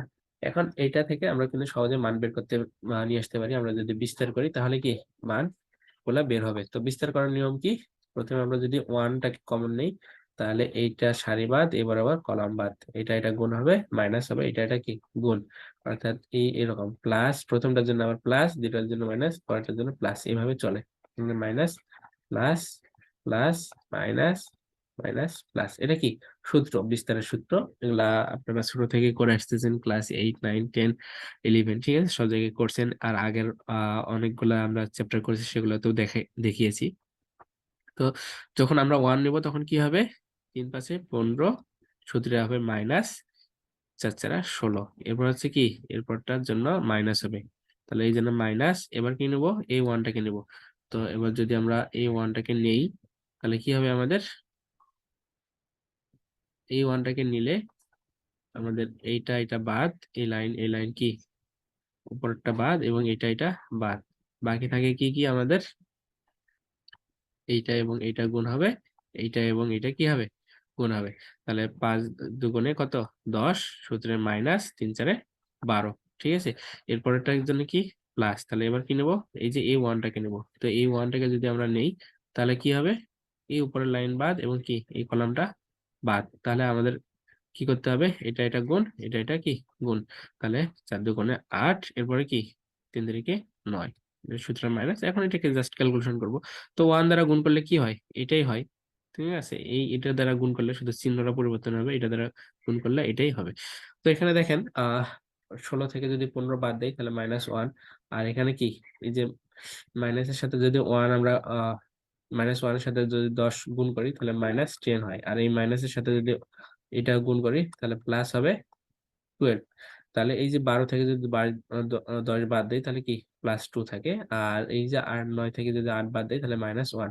এখন এখানে দেখেন, এই যে a1 যদি আমরা যোগ করি, তাহলে কি হবে আমাদের, a1 যদি যোগ করি, দুইটাই মাইনাস, সেহেতু কি হবে, -2 হবে। আর এখানে কি একটা আছে, +2 আছে, তাহলে 2। তাহলে এই 2 এবং এই 2 যদি বাদ দেই বা যোগ করি বা বিয়োগ করি, তাহলে কি হবে আমাদের, মানটা 0 আসবে, অর্থাৎ আমাদের এটা কি ইকুয়াল 0 আসলো, কিন্তু তাহলে এটা আমাদের সমতলীয় বা একতলীয়, সমতলীয় কথাটাকেই একতলীয় বলা হয়। ঠিক আছে, তাহলে আশা করি বুঝতে পারছি। আহ অঙ্কগুলা বুঝতে পারছেন। আমরা নেক্সট ক্লাসে আরো কিছু ম্যাথ দেখবো ইনশাআল্লাহ। আচ্ছা দেখেন, আমরা কিন্তু একটা পাঠ করলাম, সেটা হচ্ছে যে সমতলীয়। ঠিক আছে, এই সমতলীয়টা কিন্তু প্রমাণ করলাম, কিন্তু আমাদের কিন্তু আরো একটা প্রমাণ করতে পারছে যে সমতলের সমীকরণ একটা বের করতে পারছে। তো এটা বের করার আগে তো আমি অঙ্ক শেষ করে দিয়েছি। ঠিক আছে, এটা আমরা একটু দেখি, এটা একটু দেখা দরকার যে x - 2y + z = 0, এটা হচ্ছে আমাদের সমতলের সমীকরণ। তো সমতলের সমীকরণটা বই দেখলেও আপনারা পারবেন, তারপরে একটু আমি দেখাই দিই ফাঁকা জায়গাতে। ফাঁকা তো আমাদের জায়গায় নাই, সূত্রটা একটু দেখাই দিই, এই পাশে করে দিই আপনাদেরকে। এটা যে সমতলের সমীকরণের জন্য আমাদের সূত্রটা করতে হবে আর কি। এখানে এরকম যে x - x1, ঠিক আছে, x - x1, y - y1, z - z1।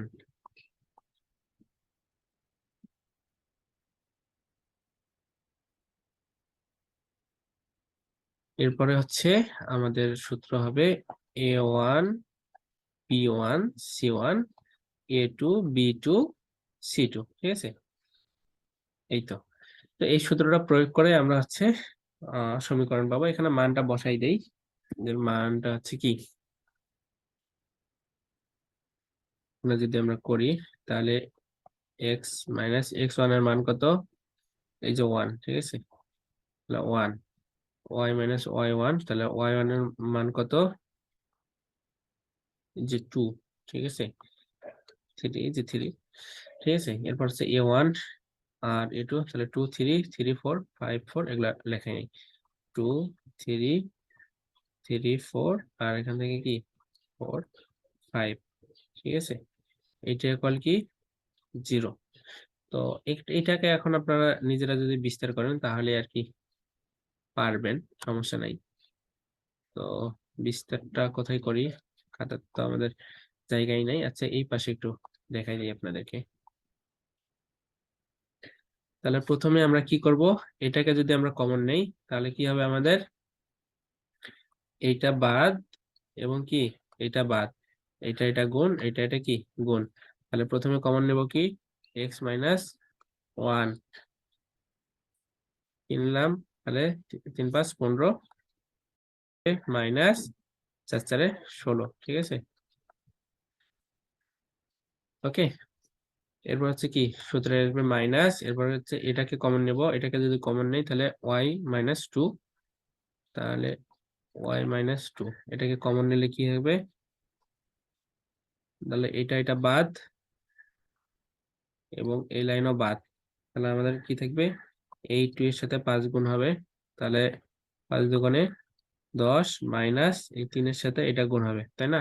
তাহলে 3 4 12।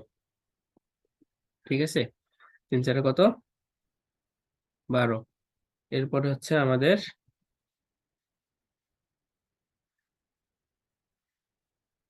প্লাস হবে সূত্রের। এরপর আমরা কি নেব, শেষেরটাকে কমন নেব। তো শেষেরটাকে যদি আমরা কমন নেই তাহলে এটা বাদ থাকবে এবং কি উপরে এটা বাদ থাকবে। আশা করি এগুলো বুঝতে পারতেছেন। তাহলে এই যে 4 দুগুণে কত হবে, কমনটা নিয়ে নেই, তাহলে z - 3 ইন্টু, তাহলে কত হবে, 4 দুগুণে 8, মাইনাস সূত্রের এটা 3 3 9, তাহলে 8 মাইনাস কি 9। এখন এটাকে যদি আমরা ক্যালকুলেট করি, ক্যালকুলেট করলে কত হবে আমাদের, তাহলে 15, এই 16 থেকে 15 বাদ যদি দেই, এখানে এটা দেখাই দেই, তাহলে -1 ইন্টু কি x - 1, এটা রেখে দেই, পরে আরেকবার ক্যালকুলেট করি। এরপর হবে এখানে আমাদের হচ্ছে এখানে কি 10 থেকে যদি 12 বাদ দেই তাহলে কত হয়, -2, তাই না? তাহলে -2 ইন্টু এটার সাথে কি আছে আমাদের, -y - 2 আছে, তাহলে এই মাইনাস আর এই মাইনাস গুণ করলে কি হবে, প্লাস হবে ওয়াই মাইনাস 2।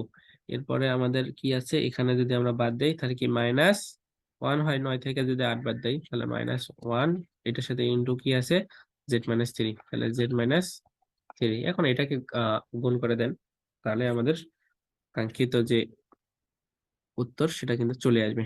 তাহলে এখানে -1 এর সাথে x গুণ করলে কি -x, এখানে -1 এর সাথে -1 গুণ করলে কি +1, এখানে হচ্ছে কি 2 এর সাথে যদি y গুণ করি তাহলে +2, 2 এর সাথে যদি আমরা এটা হচ্ছে -2 গুণ করি তাহলে কি -4, এখানে কি মাইনাস এর সাথে যদি z গুণ করি তাহলে -z, -1 এর সাথে 3 গুণ করলে কি +3 ইকুয়াল কি 0। আমাদের তো এটা ইকুয়াল 0 ছিল, তাই না?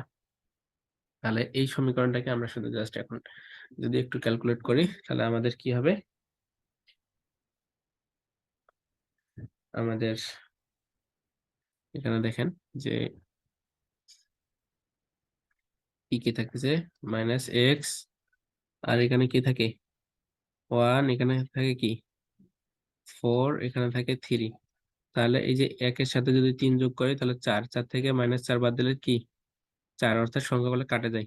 এখন এখানে থাকবে কি +2y, আর এখানে কি থাকবে -z, ঠিক আছে, -z ইকুয়াল 0। কিন্তু আমাদেরকে কি প্রমাণ করতে বলছে দেখেন তো, আমাদেরকে এখানে বলছে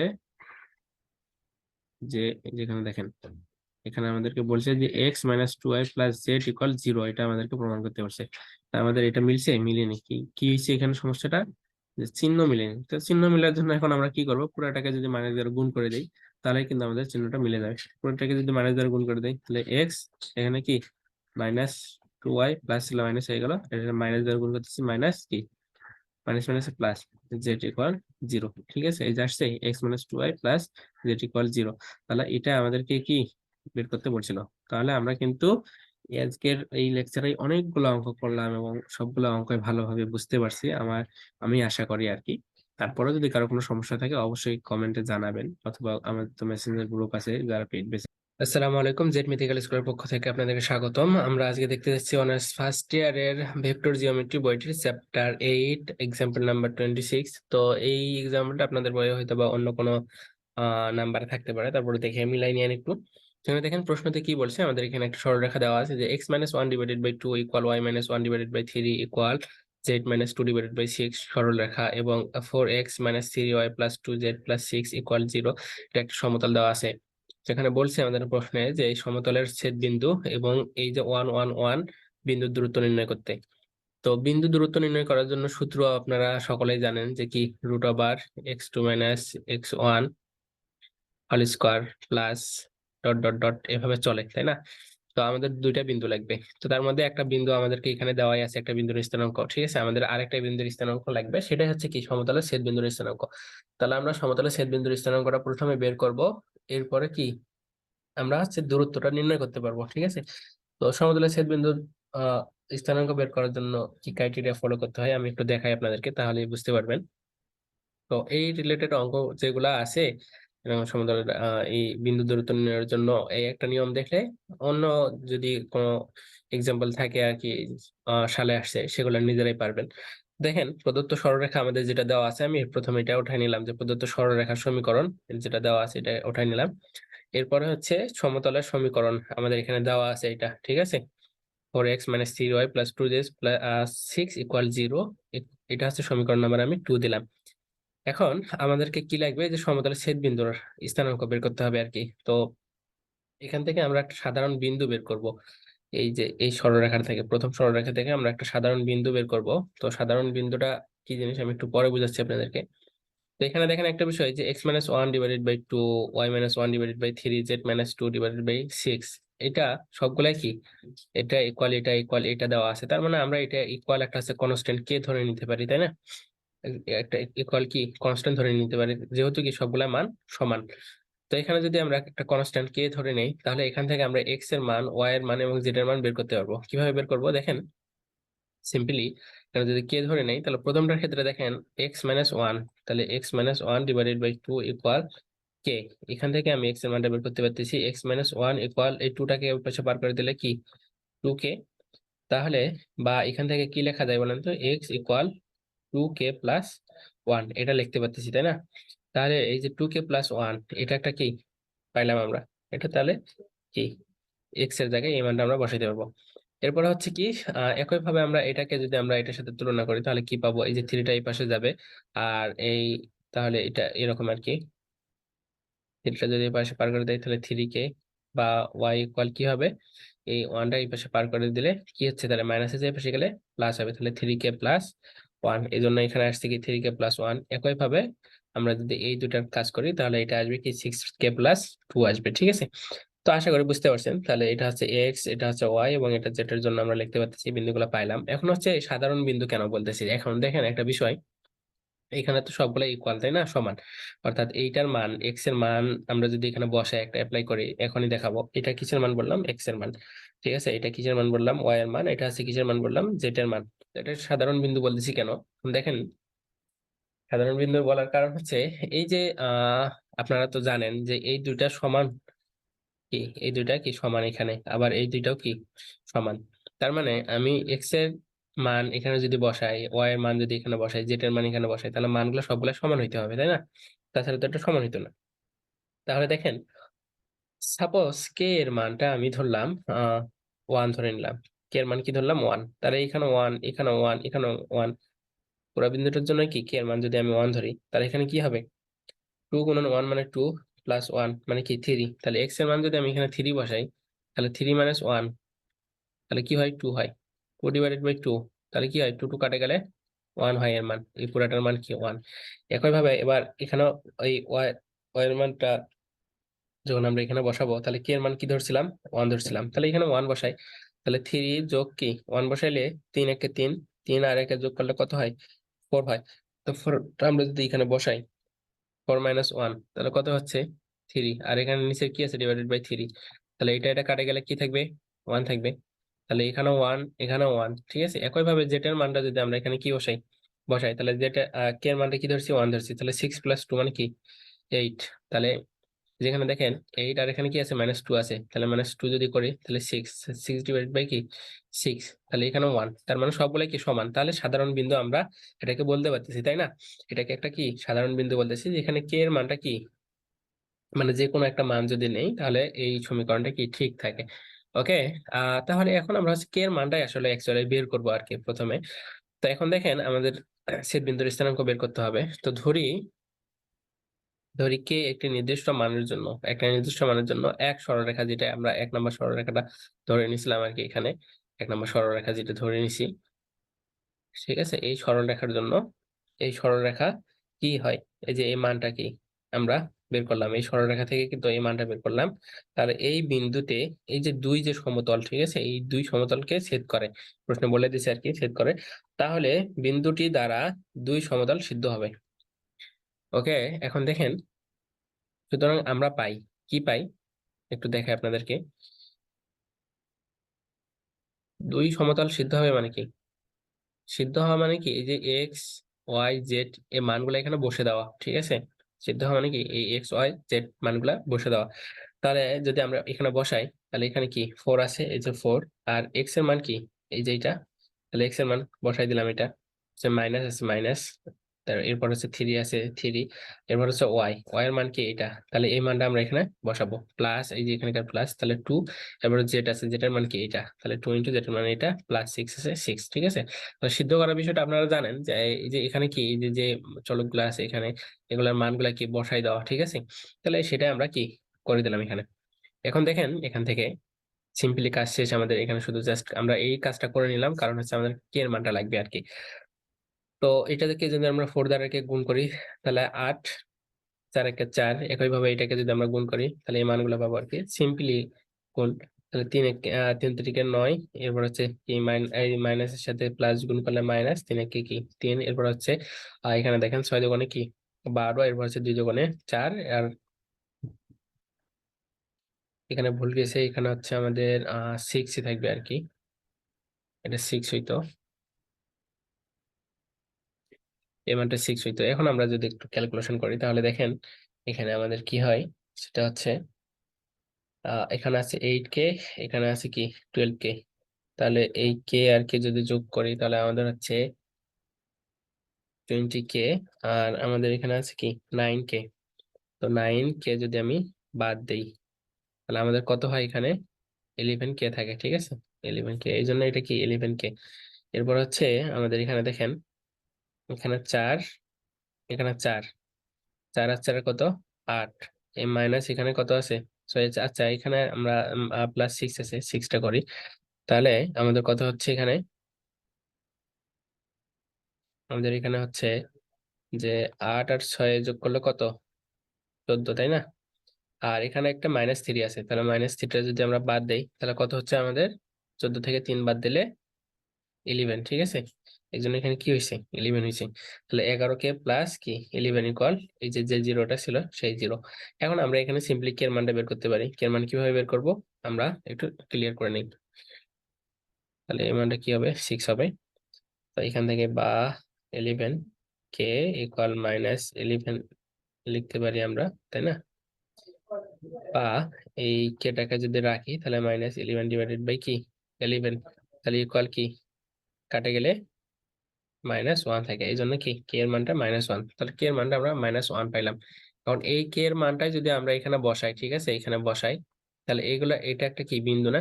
তাহলে এখানে কে এর মানটা যখন বসাবো তখন আমরা কি এই ছেদ বিন্দুর স্থানাঙ্ক পাবো কিন্তু। তাহলে কে এর মান যদি আমরা এখানে -1 বসাই তাহলে 2 × -1 প্লাস কি 1, তাহলে এখানে কত হচ্ছে এই -2 + 1 ইকুয়াল কত হয়,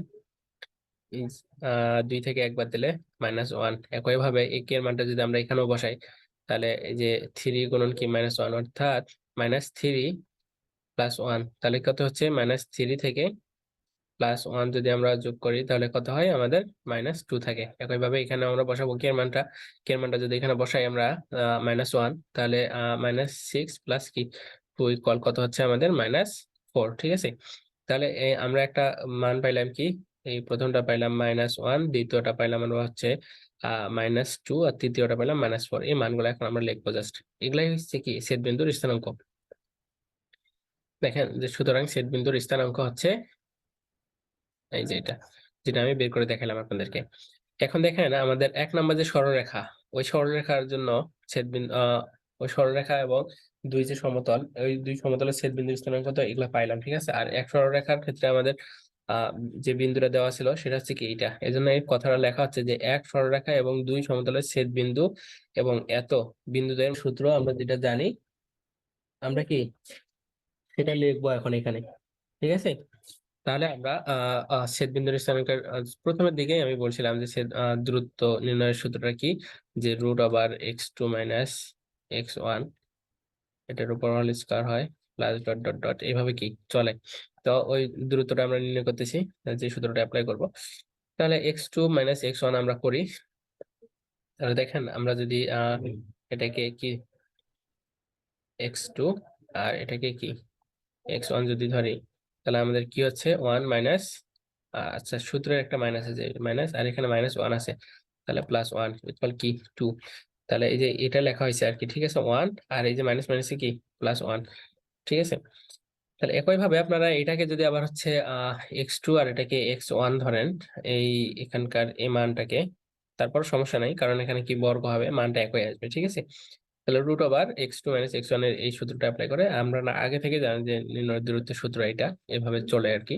তো তিনটা আছে, তিনটার জন্য একই ভাবে আমরা করব। দ্বিতীয়টা আবার হচ্ছে কি এটার সাথে এইটা, আবার তৃতীয়টার জন্য কি এটার সাথে এটা, অর্থাৎ কি হচ্ছে বলেন তো, এটার জন্য কি আবার এইটা মাইনাস মাইনাস মাইনাসে +2 এইটা হচ্ছে, এরপর বর্গ প্লাস, এরপর হচ্ছে আমাদের এইটা এটার সাথে কি এটা, তাহলে 1 মাইনাস মাইনাসে কি +4, ঠিক আছে। এরপর কি হোল স্কয়ার, এই জন্য 1 + 4 হোল স্কয়ার। এখন এগুলাকে যদি আমরা হচ্ছে কি যোগ করি তাহলে আমাদের এই যে 38 আসবে। এগুলো একটু যোগ করে নেন, ঠিক আছে, এটাই আসবে। তো আশা করি অঙ্কটা বুঝতে পারছেন। তাহলে এখান থেকে আমাদের এটা আসলো আর কি নির্ণয় দূরত্ব, এটা ছেদবিন্দুর স্থানাঙ্ক কি এগুলা। ওকে, আমরা আর একটা অঙ্ক দেখবো খুব কম সময়ের মধ্যে ইনশাল্লাহ। আশা করি কারো কোনো প্রশ্ন থাকবে না। এখানে দেখেন আমাদেরকে বলছে যে x-1 খুবই গুরুত্বপূর্ণ এটা অঙ্ক আর কি, ভেরি ভেরি ইম্পর্টেন্ট। অঙ্কটা করবেন এবং এই একটা অঙ্কের নিয়ম দিয়ে অনেকগুলো অঙ্ক আছে যেগুলো বিভিন্ন সালে আসছে, সেগুলো আপনারা নিজেরা প্র্যাকটিস করবেন। এখানে দেখেন কি বলছে যে x-1 / 2 equal y-2 / 3 equal z-4 এবং x-2 / 3 equal y-3 / 4 equal z-4 / 5 সরলরেখা দুইটির মধ্যবর্তী ন্যূনতম দূরত্ব। দেখেন অনেকগুলো অঙ্ক আছে এই ন্যূনতম দূরত্ব নির্ণয়ের জন্য, ঠিক আছে। তো এই একটা নিয়ম ভালোভাবে শিখলে কিন্তু বাকিগুলো আপনারা নিজেরাই পারবেন। তো আমি চাচ্ছি যে আপনারা ভালোভাবে নিয়মটা শিখেন আর বাকি অঙ্কগুলো নিজেরাই করেন, ঠিক আছে। তাহলে ন্যূনতম দূরত্ব রেখার সমীকরণ আমাদেরকে নির্ণয় করতে হবে। কি নির্ণয় করতে হবে? ন্যূনতম দূরত্ব রেখার সমীকরণ। দেখেন তাহলে নিয়মটা, একটা নিয়ম দেখেন, তাহলে বাকিগুলো আপনারা কি নিজেরাই পারবেন। তো সালে যেগুলো আসছে এরকম ন্যূনতম দূরত্ব নেওয়ার জন্য সেগুলা আপনারা নিজেরা প্র্যাকটিস করার চেষ্টা করবেন, না পারলে আমাকে বলবেন, আমি করে দেবো, সমস্যা নেই। এখন দেখেন প্রদত্ত সরলরেখা যে দুইটা দেওয়া আছে আর কি প্রশ্ন থেকে, এই প্রথম সরলরেখা এটাকে আমরা সমীকরণ নাম্বার 1, আর হচ্ছে দ্বিতীয় সরলরেখা যেটা দেওয়া আছে এটা সমীকরণ নাম্বার আমরা 2 হচ্ছে কি ধরে নিলাম। এখন দেখেন এখান থেকে যে ধরি সরলরেখা দ্বয়ের মধ্যবর্তী দূরত্ব। আচ্ছা এখানে আরেকটা বিষয় ক্লিয়ার করে নেই, সেটা হচ্ছে এই যে নিচের এগুলা কি, আমরা হচ্ছে চ্যাপ্টার 6-এ পড়ছিলাম, এরকম সমীকরণ দেওয়া থাকলে এখান থেকে আমরা বলতে পারতাম যে নিচের এগুলা হচ্ছে কি দ্বিক অনুপাত, এগুলা কি দ্বিক অনুপাত, আর এগুলা কি হচ্ছে কি বিন্দু, তাই না? চ্যাপ্টার 6 যারা পড়েননি তারা একটু পড়ে আসবেন। আর এখন এই চ্যাপ্টারের ক্ষেত্রে এগুলো এখন মনে রাখেন যে নিচের এগুলোকে হচ্ছে দ্বিক অনুপাত বলা হয়, আর এগুলা কি এটা করা হচ্ছে বিন্দু, ঠিক আছে। একইভাবে 2 নম্বর সমীকরণটার ক্ষেত্রেও। তো এখানে দেখেন কথাগুলা, যে ধরি সরলরেখা দ্বয়ের মধ্যবর্তী ন্যূনতম দূরত্ব রেখার দিক অনুপাত এ বি সি হলে আমরা পাই। এখন দেখেন একটা বিষয় আমাদেরকে বের করতে বলছি কি প্রশ্নে, দেখেন আমাদেরকে দুইটা সরলরেখা দেওয়া আছে। এখন বলছে যে সরলরেখা দুইটির মধ্যবর্তী ন্যূনতম দূরত্ব রেখার, এখন সরলরেখা দুইটির মধ্যবর্তী ন্যূনতম দূরত্ব রেখার, এই যে ন্যূনতম দূরত্ব যে রেখার সমীকরণ আমরা পাবো, এই দূরত্ব রেখার তো হচ্ছে আমরা দিক অনুপাত জানি না, এগুলা থেকে আমরা পাচ্ছি যে এটা এই সরলরেখার ক্ষেত্রে এটা এটা এটা দিক অনুপাত, এই সরলরেখার ক্ষেত্রে এটা এটা এটা দিক অনুপাত, কিন্তু আমরা যে সরলরেখাটা বের করবো এটার জন্য দিক অনুপাত পাচ্ছি না, যে কারণে আমরা ধরে নিচ্ছি, ঠিক আছে।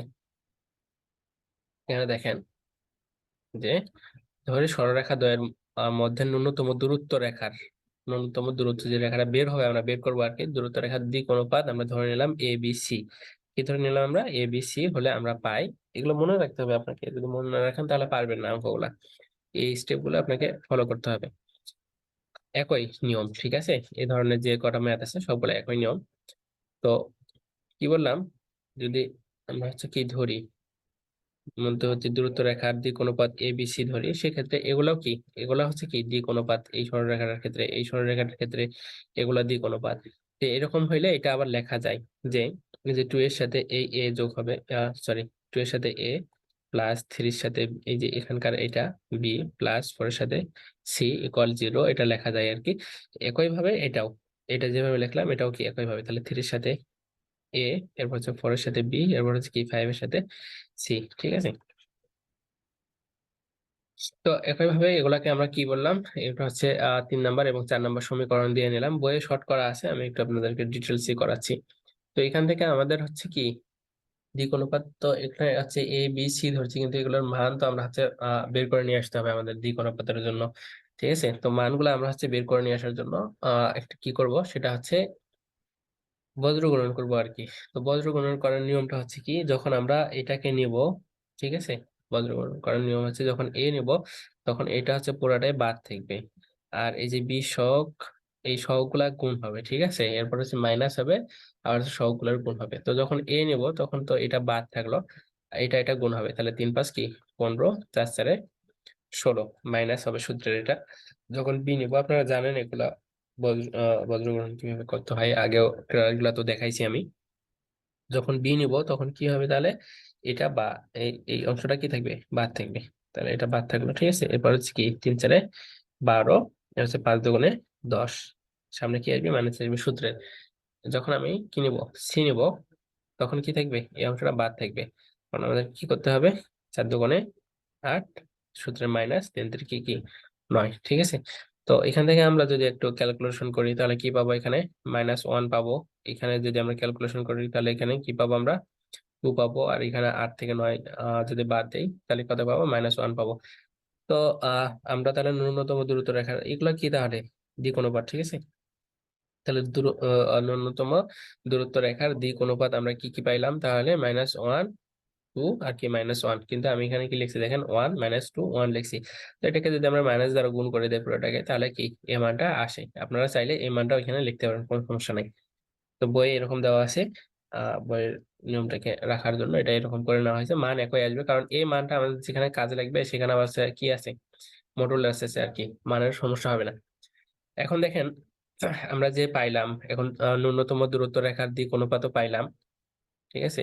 ন্যূনতম দূরত্ব রেখার দিক অনুপাত পাইলাম, আর আমাদের ওখান থেকে আমাদের এখানে এই দুটা সরলরেখার ক্ষেত্রেও তো আমরা হচ্ছে দিক অনুপাত কি এগুলাকে লিখতে পারি, ঠিক আছে। তো এখন দেখেন বিষয়টা, স্টেপগুলা মনে রাখতে হবে আর কি। সুতরাং ন্যূনতম দূরত্ব রেখার দিক কোসাইন, তো দিক কোসাইন চ্যাপ্টার 6 এ আমি কি করাইছি, তাই না। দিক কোসাইন কিভাবে বের করতে হয়, দিক কোসাইনকে এল এম এন দ্বারা প্রকাশ করা হয়। দিক কোসাইনকে কি দ্বারা প্রকাশ করা হয়, এল এম এন দ্বারা প্রকাশ করা হয়, ঠিক আছে। তো এখানে একটু দেখেন তাহলে বুঝতে পারবেন দিক কোসাইন বের করার জন্য যেটা নিয়ম সেটা হচ্ছে, আমরা এই যে এটার জন্য দিক কোসাইন বের করবো, এটার জন্য দিক কোসাইন বের করবো, এটার জন্য কি দিক কোসাইন বের করব। তো প্রথমটা হচ্ছে এল, এটা হচ্ছে কি এম, এটা হচ্ছে কি এন। তো এল এর জন্য যখন কি হবে, আমাদের এই ওয়ানটা উপরে থাকবে, এরপর হচ্ছে কি ডিভাইডেড বাই রুট ওভার কি এই যে এল এর উপর স্কোয়ার প্লাস এম এর উপর স্কোয়ার প্লাস এন এর উপর স্কোয়ার, এটা সূত্র, ঠিক আছে, চ্যাপ্টার 6 এ করছি আমরা।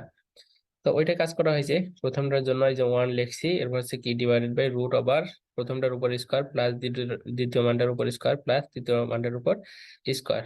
একই ভাবে যখন আমরা কি করব, এটা করব, তখন কি হবে আমাদের,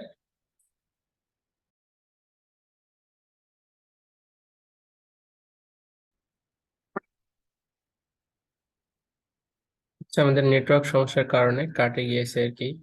তো আমরা এখান থেকে দেখছিলাম, আহ এখানে বলছিলাম যে দিক কোসাইন নির্ণয় করার জন্য আমাদের দিক কোসাইন কিভাবে নির্ণয় করতে হয়, দিক কোসাইনকে মূলত এল এম এন দ্বারা প্রকাশ করা হয়, চ্যাপ্টার 6 এ আমরা দেখাইছি।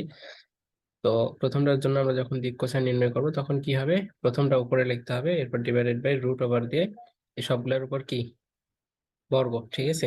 একই ভাবে দ্বিতীয়টার জন্য, ঠিক আছে, দ্বিতীয়টা উপরে লিখতে হবে, এরপর কি সবগুলোর উপর রুট ওভার দিয়ে বর্গ, এরপর তৃতীয়টা লিখতে হবে, তৃতীয় মানটা লিখলাম, এরপর যে ডিভাইডেড বাই রুট ওভার দিয়ে সবগুলোর উপর কি বর্গ। তো এইভাবে আমাদের যখন আসবে, শুধু জাস্ট নিচেরটাকে ক্যালকুলেশন করতে হবে আর কি। ক্যালকুলেশন করলে কি হয়, এখানে দেখেন 1 এর উপর বর্গ করলে 1 হয়, 2 এর উপর যদি বর্গ করি তাহলে 4, তাহলে 1 আর 4 কত 5, 1 এর উপর বর্গ করলে কি হয় 1 হয়, তাহলে 5 আর 1 6। একই ভাবে কি মোটামুটি নিচেরটা কি সবগুলার ক্ষেত্রে একই মান থাকবে, তাই না, যেহেতু সবগুলার উপর বর্গ করে আমরা রুট করতেছি। তাহলে এখানে কি হচ্ছে আমাদের √6, √6 কি 6। এখন দেখেন আমাদের হচ্ছে 1 নম্বর যে সরলরেখার আমরা দেখছিলাম, সেটা কি হয়েছে, আমাদের 1 নম্বর সরলরেখাটা, 1 নম্বর সরলরেখার ক্ষেত্রে আমাদের উপরে একটি বিন্দু, 1 নম্বর যে সরলরেখা আমাদের লিখছিলাম এখানে প্রথমের দিকেই বলছিলাম ওই লেকচারটাতে, যে এই সরলরেখার ক্ষেত্রে এই যে এগুলা হচ্ছে কি দিক অনুপাত, এগুলা কি দিক অনুপাত, আর হচ্ছে বিন্দু কোনগুলা, এগুলা চ্যাপ্টার 6 আমি দেখাইছি। তাহলে 1 নম্বর সরলরেখার ক্ষেত্রে আমাদের সূত্রটা মূলত চ্যাপ্টার 6 এরকম ছিল যে x-x1 y-y1 এবার কি z-z1 ডিভাইডেড বাই এগুলোকে বলা হয় দিক অনুপাত। তো এখান থেকে দেখেন আমাদের তাহলে x1 এর মান কোনটা, এই যে 1, y1 এর মান হচ্ছে 2 এবং z1 এর মান কি 4। তো সেই কথাগুলো আমরা লিখবো একইভাবে 2 নাম্বারটার ক্ষেত্রেও আর কি, 2 নম্বর যে সরলরেখা এটার ক্ষেত্রেও এই বিন্দুগুলো আমরা হচ্ছে লিখবো আর কি। তো এখন দেখেন এই কথাগুলা এখানে আমরা যদি লিখি, তাহলে কি হচ্ছে আমাদের এখানে, যে 1 নম্বর সরলরেখার উপর একটি বিন্দু x1 y1 z1 যেটা দেখাইলাম আর কি। তো এই মানগুলো আমরা লিখলাম 1 2 4, কোথায় থেকে পাইছি, এখান থেকে, ঠিক আছে। এই যে 1 নম্বর সরলরেখার ক্ষেত্রে যে বিন্দুর যে মানগুলা, এখান থেকে যে দেখেন 1 2 4, ঠিক আছে। তো কোথাও যদি এরকম থাকতো যে প্লাস z+4, তাহলে আমাদের হচ্ছে এই বিন্দুটার মান হইতে কিন্তু -4, কারণ কি আমাদের সূত্রই হচ্ছে x-x1 y-y1, অর্থাৎ এই মাইনাসটা কি সূত্রের, ঠিক আছে। তাহলে y এর মান 2, আর তাহলে z মাইনাস কি z1, z1 এর মান কি 4। এই কথাগুলো এখানে লিখে নেওয়া হয়েছে আর কি, অন্য কোনো কাজ করা হয়নি। তাহলে আশা করি বুঝতে পারছেন যে এই মানগুলা কোথা থেকে আসছে। আমাদের এই মানগুলা ওই 1 নম্বর সরলরেখা থেকে আসছে। একইভাবে 2 নম্বর সরলরেখার উপরে একটি বিন্দু হচ্ছে কি x2 y2 এবং কি z2, এটার মানটাও কি এভাবে আমরা পাবো। একইভাবে যেটা মানটা পাইলাম একইভাবে 2 নম্বর সরলরেখা থেকে এই মানটা পাবো। এখন দেখেন আমাদের হচ্ছে সূত্র বইয়ে আছে, সূত্রটা নোট করে নেবেন। সূত্রটা মুখস্থ রাখতে হবে। এসডি মানে শর্ট ডিস্টেন্স। ঠিক আছে, আমাদের শর্ট ডিস্টেন্স মানে কি, অনেক সময় বলে যে হচ্ছে ন্যূনতম দূরত্ব নির্ণয় করো বা ক্ষুদ্রতম দূরত্ব নির্ণয় করো, যে ক্ষুদ্রতম দূরত্ব এবং ন্যূনতম দূরত্ব দুইটা হচ্ছে কথা কি একই, আর ইংলিশ এটাকে বলা হচ্ছে কি এসডি বা শর্ট ডিস্টেন্স। তো এটা সূত্রটা হচ্ছে modulus L into x2 minus x1 plus M into y2 minus y1 plus N into z2 minus z1। তো এই মানগুলা কোথায় থেকে পাবো, আবার আমরা এখান থেকে পাবো। আর হচ্ছে এই যে এল এম এবং এন এর মান কি, এই যে এখান থেকে পাইছি দেখেন, এই যে এল এম এন। ঠিক আছে, তাহলে আমরা এল এম এন এর মানও পাইছি। আর কি এখানে এই যে x2 আছে, এখানে x1 আছে, তাহলে x2 minus x1 y2 minus y1 z2 minus কি z1। তাহলে সবগুলা মান আমাদের হাতের নাগালে আছে, আমরা শুধু জাস্ট মানগুলো এখন বসাই দিব। তাহলে এন এর মানটা আমরা পাইছি 1/√6, আর x2 এর মান এখান থেকে দেখলাম, এখানে একটু দেখাই,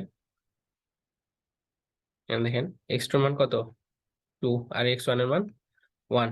তাহলে 2 মাইনাস 1 প্লাস এবার হচ্ছে কি m এর মান কত 2/√, এটা কি, এটা অবশ্যই মাইনাস, কারণ আমাদের এখানে কি আছে, এখানে -2 আছে, তাহলে -2/6। ঠিক আছে, তাহলে এই মানটা হচ্ছে মাইনাস। ওকে, তাহলে আমরা সে মানটা লিখে দিলাম যে -2√6।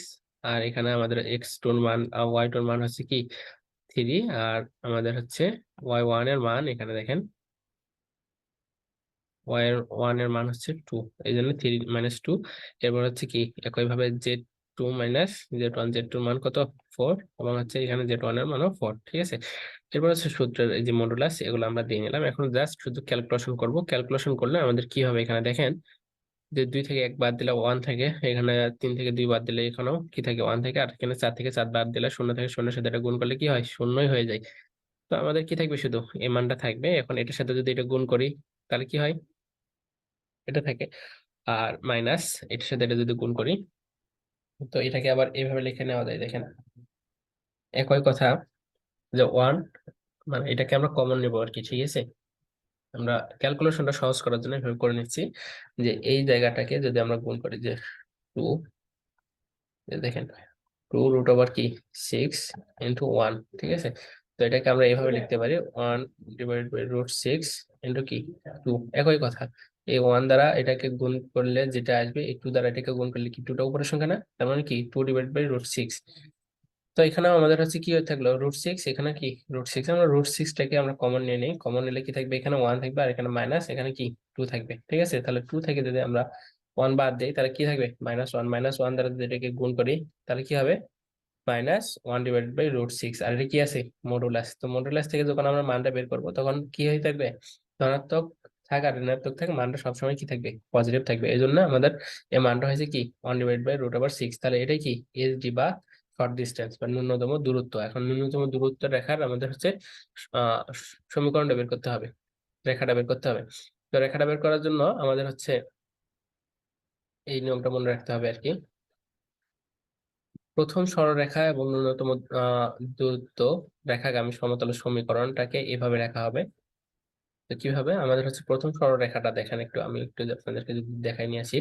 প্রথম সরলরেখার এই উপরের অংশটা এটা, ঠিক আছে, উপরের এটা, উপরের অংশটা এটা, আর এটা হচ্ছে দিক অনুপাত ওই প্রথম সরলরেখার। আর এটা হচ্ছে কি আমাদের ন্যূনতম দূরত্ব রেখার যে দিক অনুপাতটা ছিল সেটা।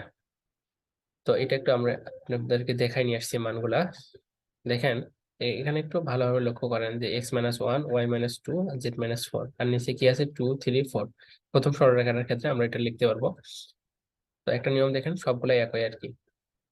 এই যে এখান থেকে x-1/2, এই জন্য x-1 প্রথমে আমরা লিখছি, y-2, তারপর আছে কি z-4, আর ডিভাইডেড বাই নিচে নিচে কি 2 3 4। আর আমাদের এই যে ন্যূনতম দূরত্ব রেখার দিক অনুপাত আমরা যে বের করলাম এখান থেকে, এই যে এই মানটা, ঠিক আছে, এই মানটা এটা সর্বশেষ লেখা হয়েছে।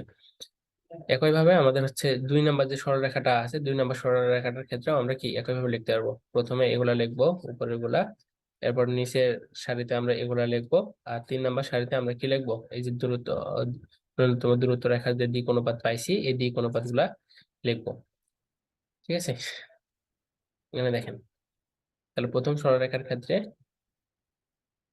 এভাবে লেখা যাচ্ছে, এটাকে মানগুলো শুধু জাস্ট বসাই দিচ্ছি, ইকুয়াল 0। আবার হচ্ছে প্রদত্ত দ্বিতীয় সরলরেখার ক্ষেত্রে উপরে যে মানটা ছিল ওই মানটা এখানে লেখা হয়েছে ডিভাইডেড, সরি, দ্বিতীয় সারিতে কি এটার নিচে নিচে যেগুলো ছিল সেটা, আর 3 নম্বর সারিতে কি, মানে অর্থাৎ এইটার হচ্ছে এই প্রথম সরলরেখার এগুলা হচ্ছে কি দিক অনুপাত, আর হচ্ছে এগুলা কি ন্যূনতম দূরত্ব রেখার দিক অনুপাত, এই মানগুলা এটাতে যা লেখা হয়েছে এটাতেও কি তাই। ঠিক আছে, এখন সরি, এখানে একটা হচ্ছে আমাদের ইকুয়াল 0 হবে আর কি, প্রথমটা যেভাবে হয়েছে দ্বিতীয়টাও এই একই নিয়ম। এখন কি হলো বলেন তো, প্রথম সরলরেখাটার দিকে দেখেন, প্রথম সরলরেখাটা ইকুয়াল 0, আবার হচ্ছে কি এই সরলরেখাটা ইকুয়ালও কি 0, তাহলে আমরা লিখতে পারি যে এটা ইকুয়াল 0, আবার 0 ইকুয়াল কি এই সরলরেখাটা, তাই না, একই কথা। তো আমরা সেটাই লিখবো যে সুতরাং নিম্নতম দূরত্ব রেখার সমীকরণ নির্ণয়ের জন্য আমরা এখান থেকে সমীকরণ বের করবো একটা, তাহলে এটা ইকুয়াল 0, আবার কি এটা ইকুয়াল 0। এখন দেখেন এখান থেকে আমরা কি লিখতে পারি, সেটা হচ্ছে, এটাকে তো আপনারা সকলে ক্যালকুলেশন করতে পারেন, তারপর আমি একটু এই মানটা আসবে, ঠিক আছে। তাহলে এই যে এইটাকে ক্যালকুলেশন করলে আমাদের এই লাইনটা আসতেছে, এটা ইকুয়াল 0, আর এটাকে ক্যালকুলেশন করলে কি আসবে, এই মানটা আসবে, এটা হলো কি 0, তো সেটাই লেখা হয়েছে।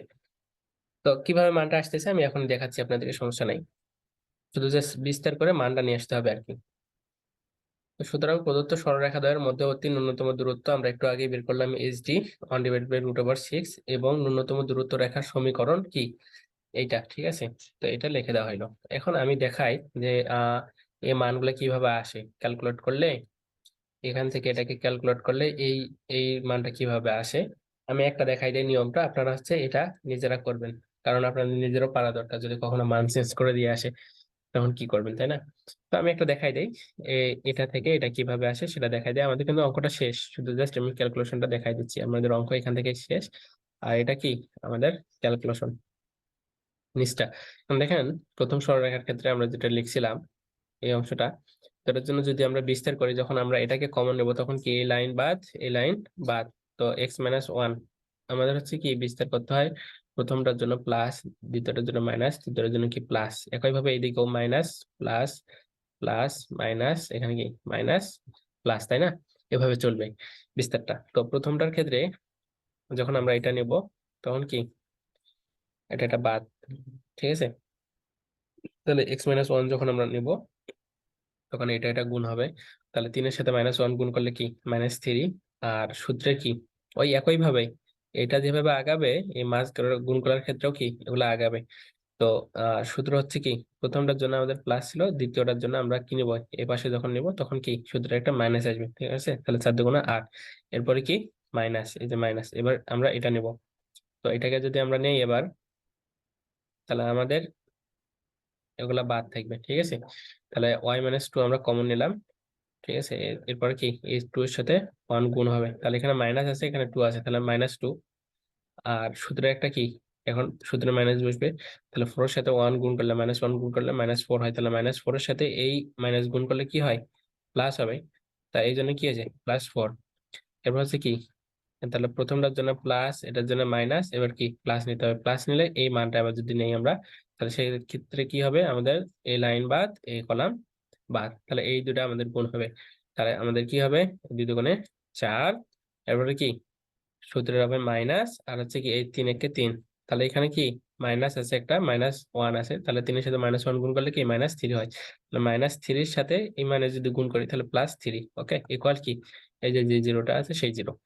এখন দেখেন এখানে শুধু জাস্ট সিম্পলি আমাদের গুণ করে দিতে হবে, তাহলে x এর সাথে -3টা গুণ করলে কি -3x, এবার যে x এর সাথে যদি 8 গুণ করি তাহলে -8x, মাইনাস এর সাথে 3 গুণ করলে তাহলে মাইনাস মাইনাসে কি +3, এই -1 এর সাথে 8 গুণ করলে কি +8, এই মাইনাস এর সাথে y গুণ করলে কি হবে আমাদের -y, আর এখানে কি আছে -2 আছে, তাহলে এই যে -y এর সাথে অর্থাৎ -y গুণন -2, তাহলে মাইনাস মাইনাস প্লাস, 2 এর সাথে y গুণ করলে 2y, এই জন্য কি +2y। একইভাবে -y এর সাথে যদি 4 গুণ করি তাহলে -4y, এই মাইনাস এর সাথে যদি মাইনাস গুণ করি তাহলে প্লাস, ঠিক আছে। কি হবে প্লাস, আর 2 এর সাথে 2 গুণ করলে কি 4, আর এই যে এখানে সামনে একটা মাইনাস আছে, ঠিক আছে, তাহলে এই প্লাসের সাথে মাইনাস গুণ করলে আবার কি হবে মাইনাসই আসবে, এই জন্য এখানে -4। একইভাবে একটু আমি ক্লিয়ার করে নেই, তাহলে এই মাইনাসের সাথে মাইনাস গুণ করলে কি +2, এই 2 এর সাথে যদি 4 গুণ করি তাহলে 8, ঠিক আছে। একইভাবে আমরা এটা গুণ করব, তাহলে যেটার সাথে 4 গুণ করলে 4z, যেটার সাথে 3 গুণ করলে 3z, হচ্ছে মাইনাসের সাথে যদি আমি 4টাকে গুণ করি তাহলে -16, এই মাইনাসের সাথে 3 গুণ করলে -12 ইকুয়াল কি 0, ঠিক আছে। তো এখানে এখন এটাকে পরে রাখি, শুধু জাস্ট যোগ বিয়োগ করে দেব, তাহলে আমাদের মান চলে আসবে। এখন এটাকে যদি আমরা যোগ বিয়োগ করি তাহলে কি আসবে দেখেন, যোগ বিয়োগটা করে নিন, তারপর একটু আমি দেখাই। -3x, এখানে এখানে -8x, তাহলে 3 আর 8 যোগ করলে কত হচ্ছে -11x, আর কোথাও x আছে, আর কোথাও x নেই, এই জন্য -11x। এরপর y-টা দেখি, এখানে +y, এখানে -4y, আর কোথাও y আছে, তাহলে 4 থেকে 2 বাদ দিলে কি -2y, এই জন্য -2y। এরপর হচ্ছে আমাদের z, এখানে 4z, এখানে 3z, আর কোথাও z আছে নাই, তাহলে 3 আর 4 কত 7z, ঠিক আছে 7z। এখন এখানে দেখেন 3 আর 8 কত 11, এটা হচ্ছে প্লাস। এরপরে হচ্ছে আমাদের এই যে 8 যোগ করলে কত হচ্ছে আমাদের 19, তাই না। এরপরে আর আছে নাই, আর এখানে দেখেন 4, -4, এখানে -16, তাহলে -20, এখানে -12, তাহলে কত -32, তাই না। তাহলে -32 থেকে যদি আমরা 19 বাদ দেই, +19, তাহলে আমাদের কত থাকে -13, ঠিক আছে। তাহলে 19 থেকে 32 বাদ দিলে আমাদের কত থাকতেছে 13 থাকতেছে, 32 চিহ্ন কি মাইনাস, এই জন্য -13। এখন পুরো সমীকরণটাকে যদি আমরা মাইনাস দ্বারা গুণ করে দেই তাহলে আমাদের কি আসবে, এইটা আসবে, অর্থাৎ চিহ্নগুলো পরিবর্তন হয়ে যাবে। তো প্রথম পাঁচটা দেখেন চলে আসছে, যে এখানে কি পাইলাম আমরা একটু ক্লিয়ার করে নেই, -11x + 2y - 7z + 13 = 0, এইটাই আমাদের এখানে আসছে, ঠিক আছে।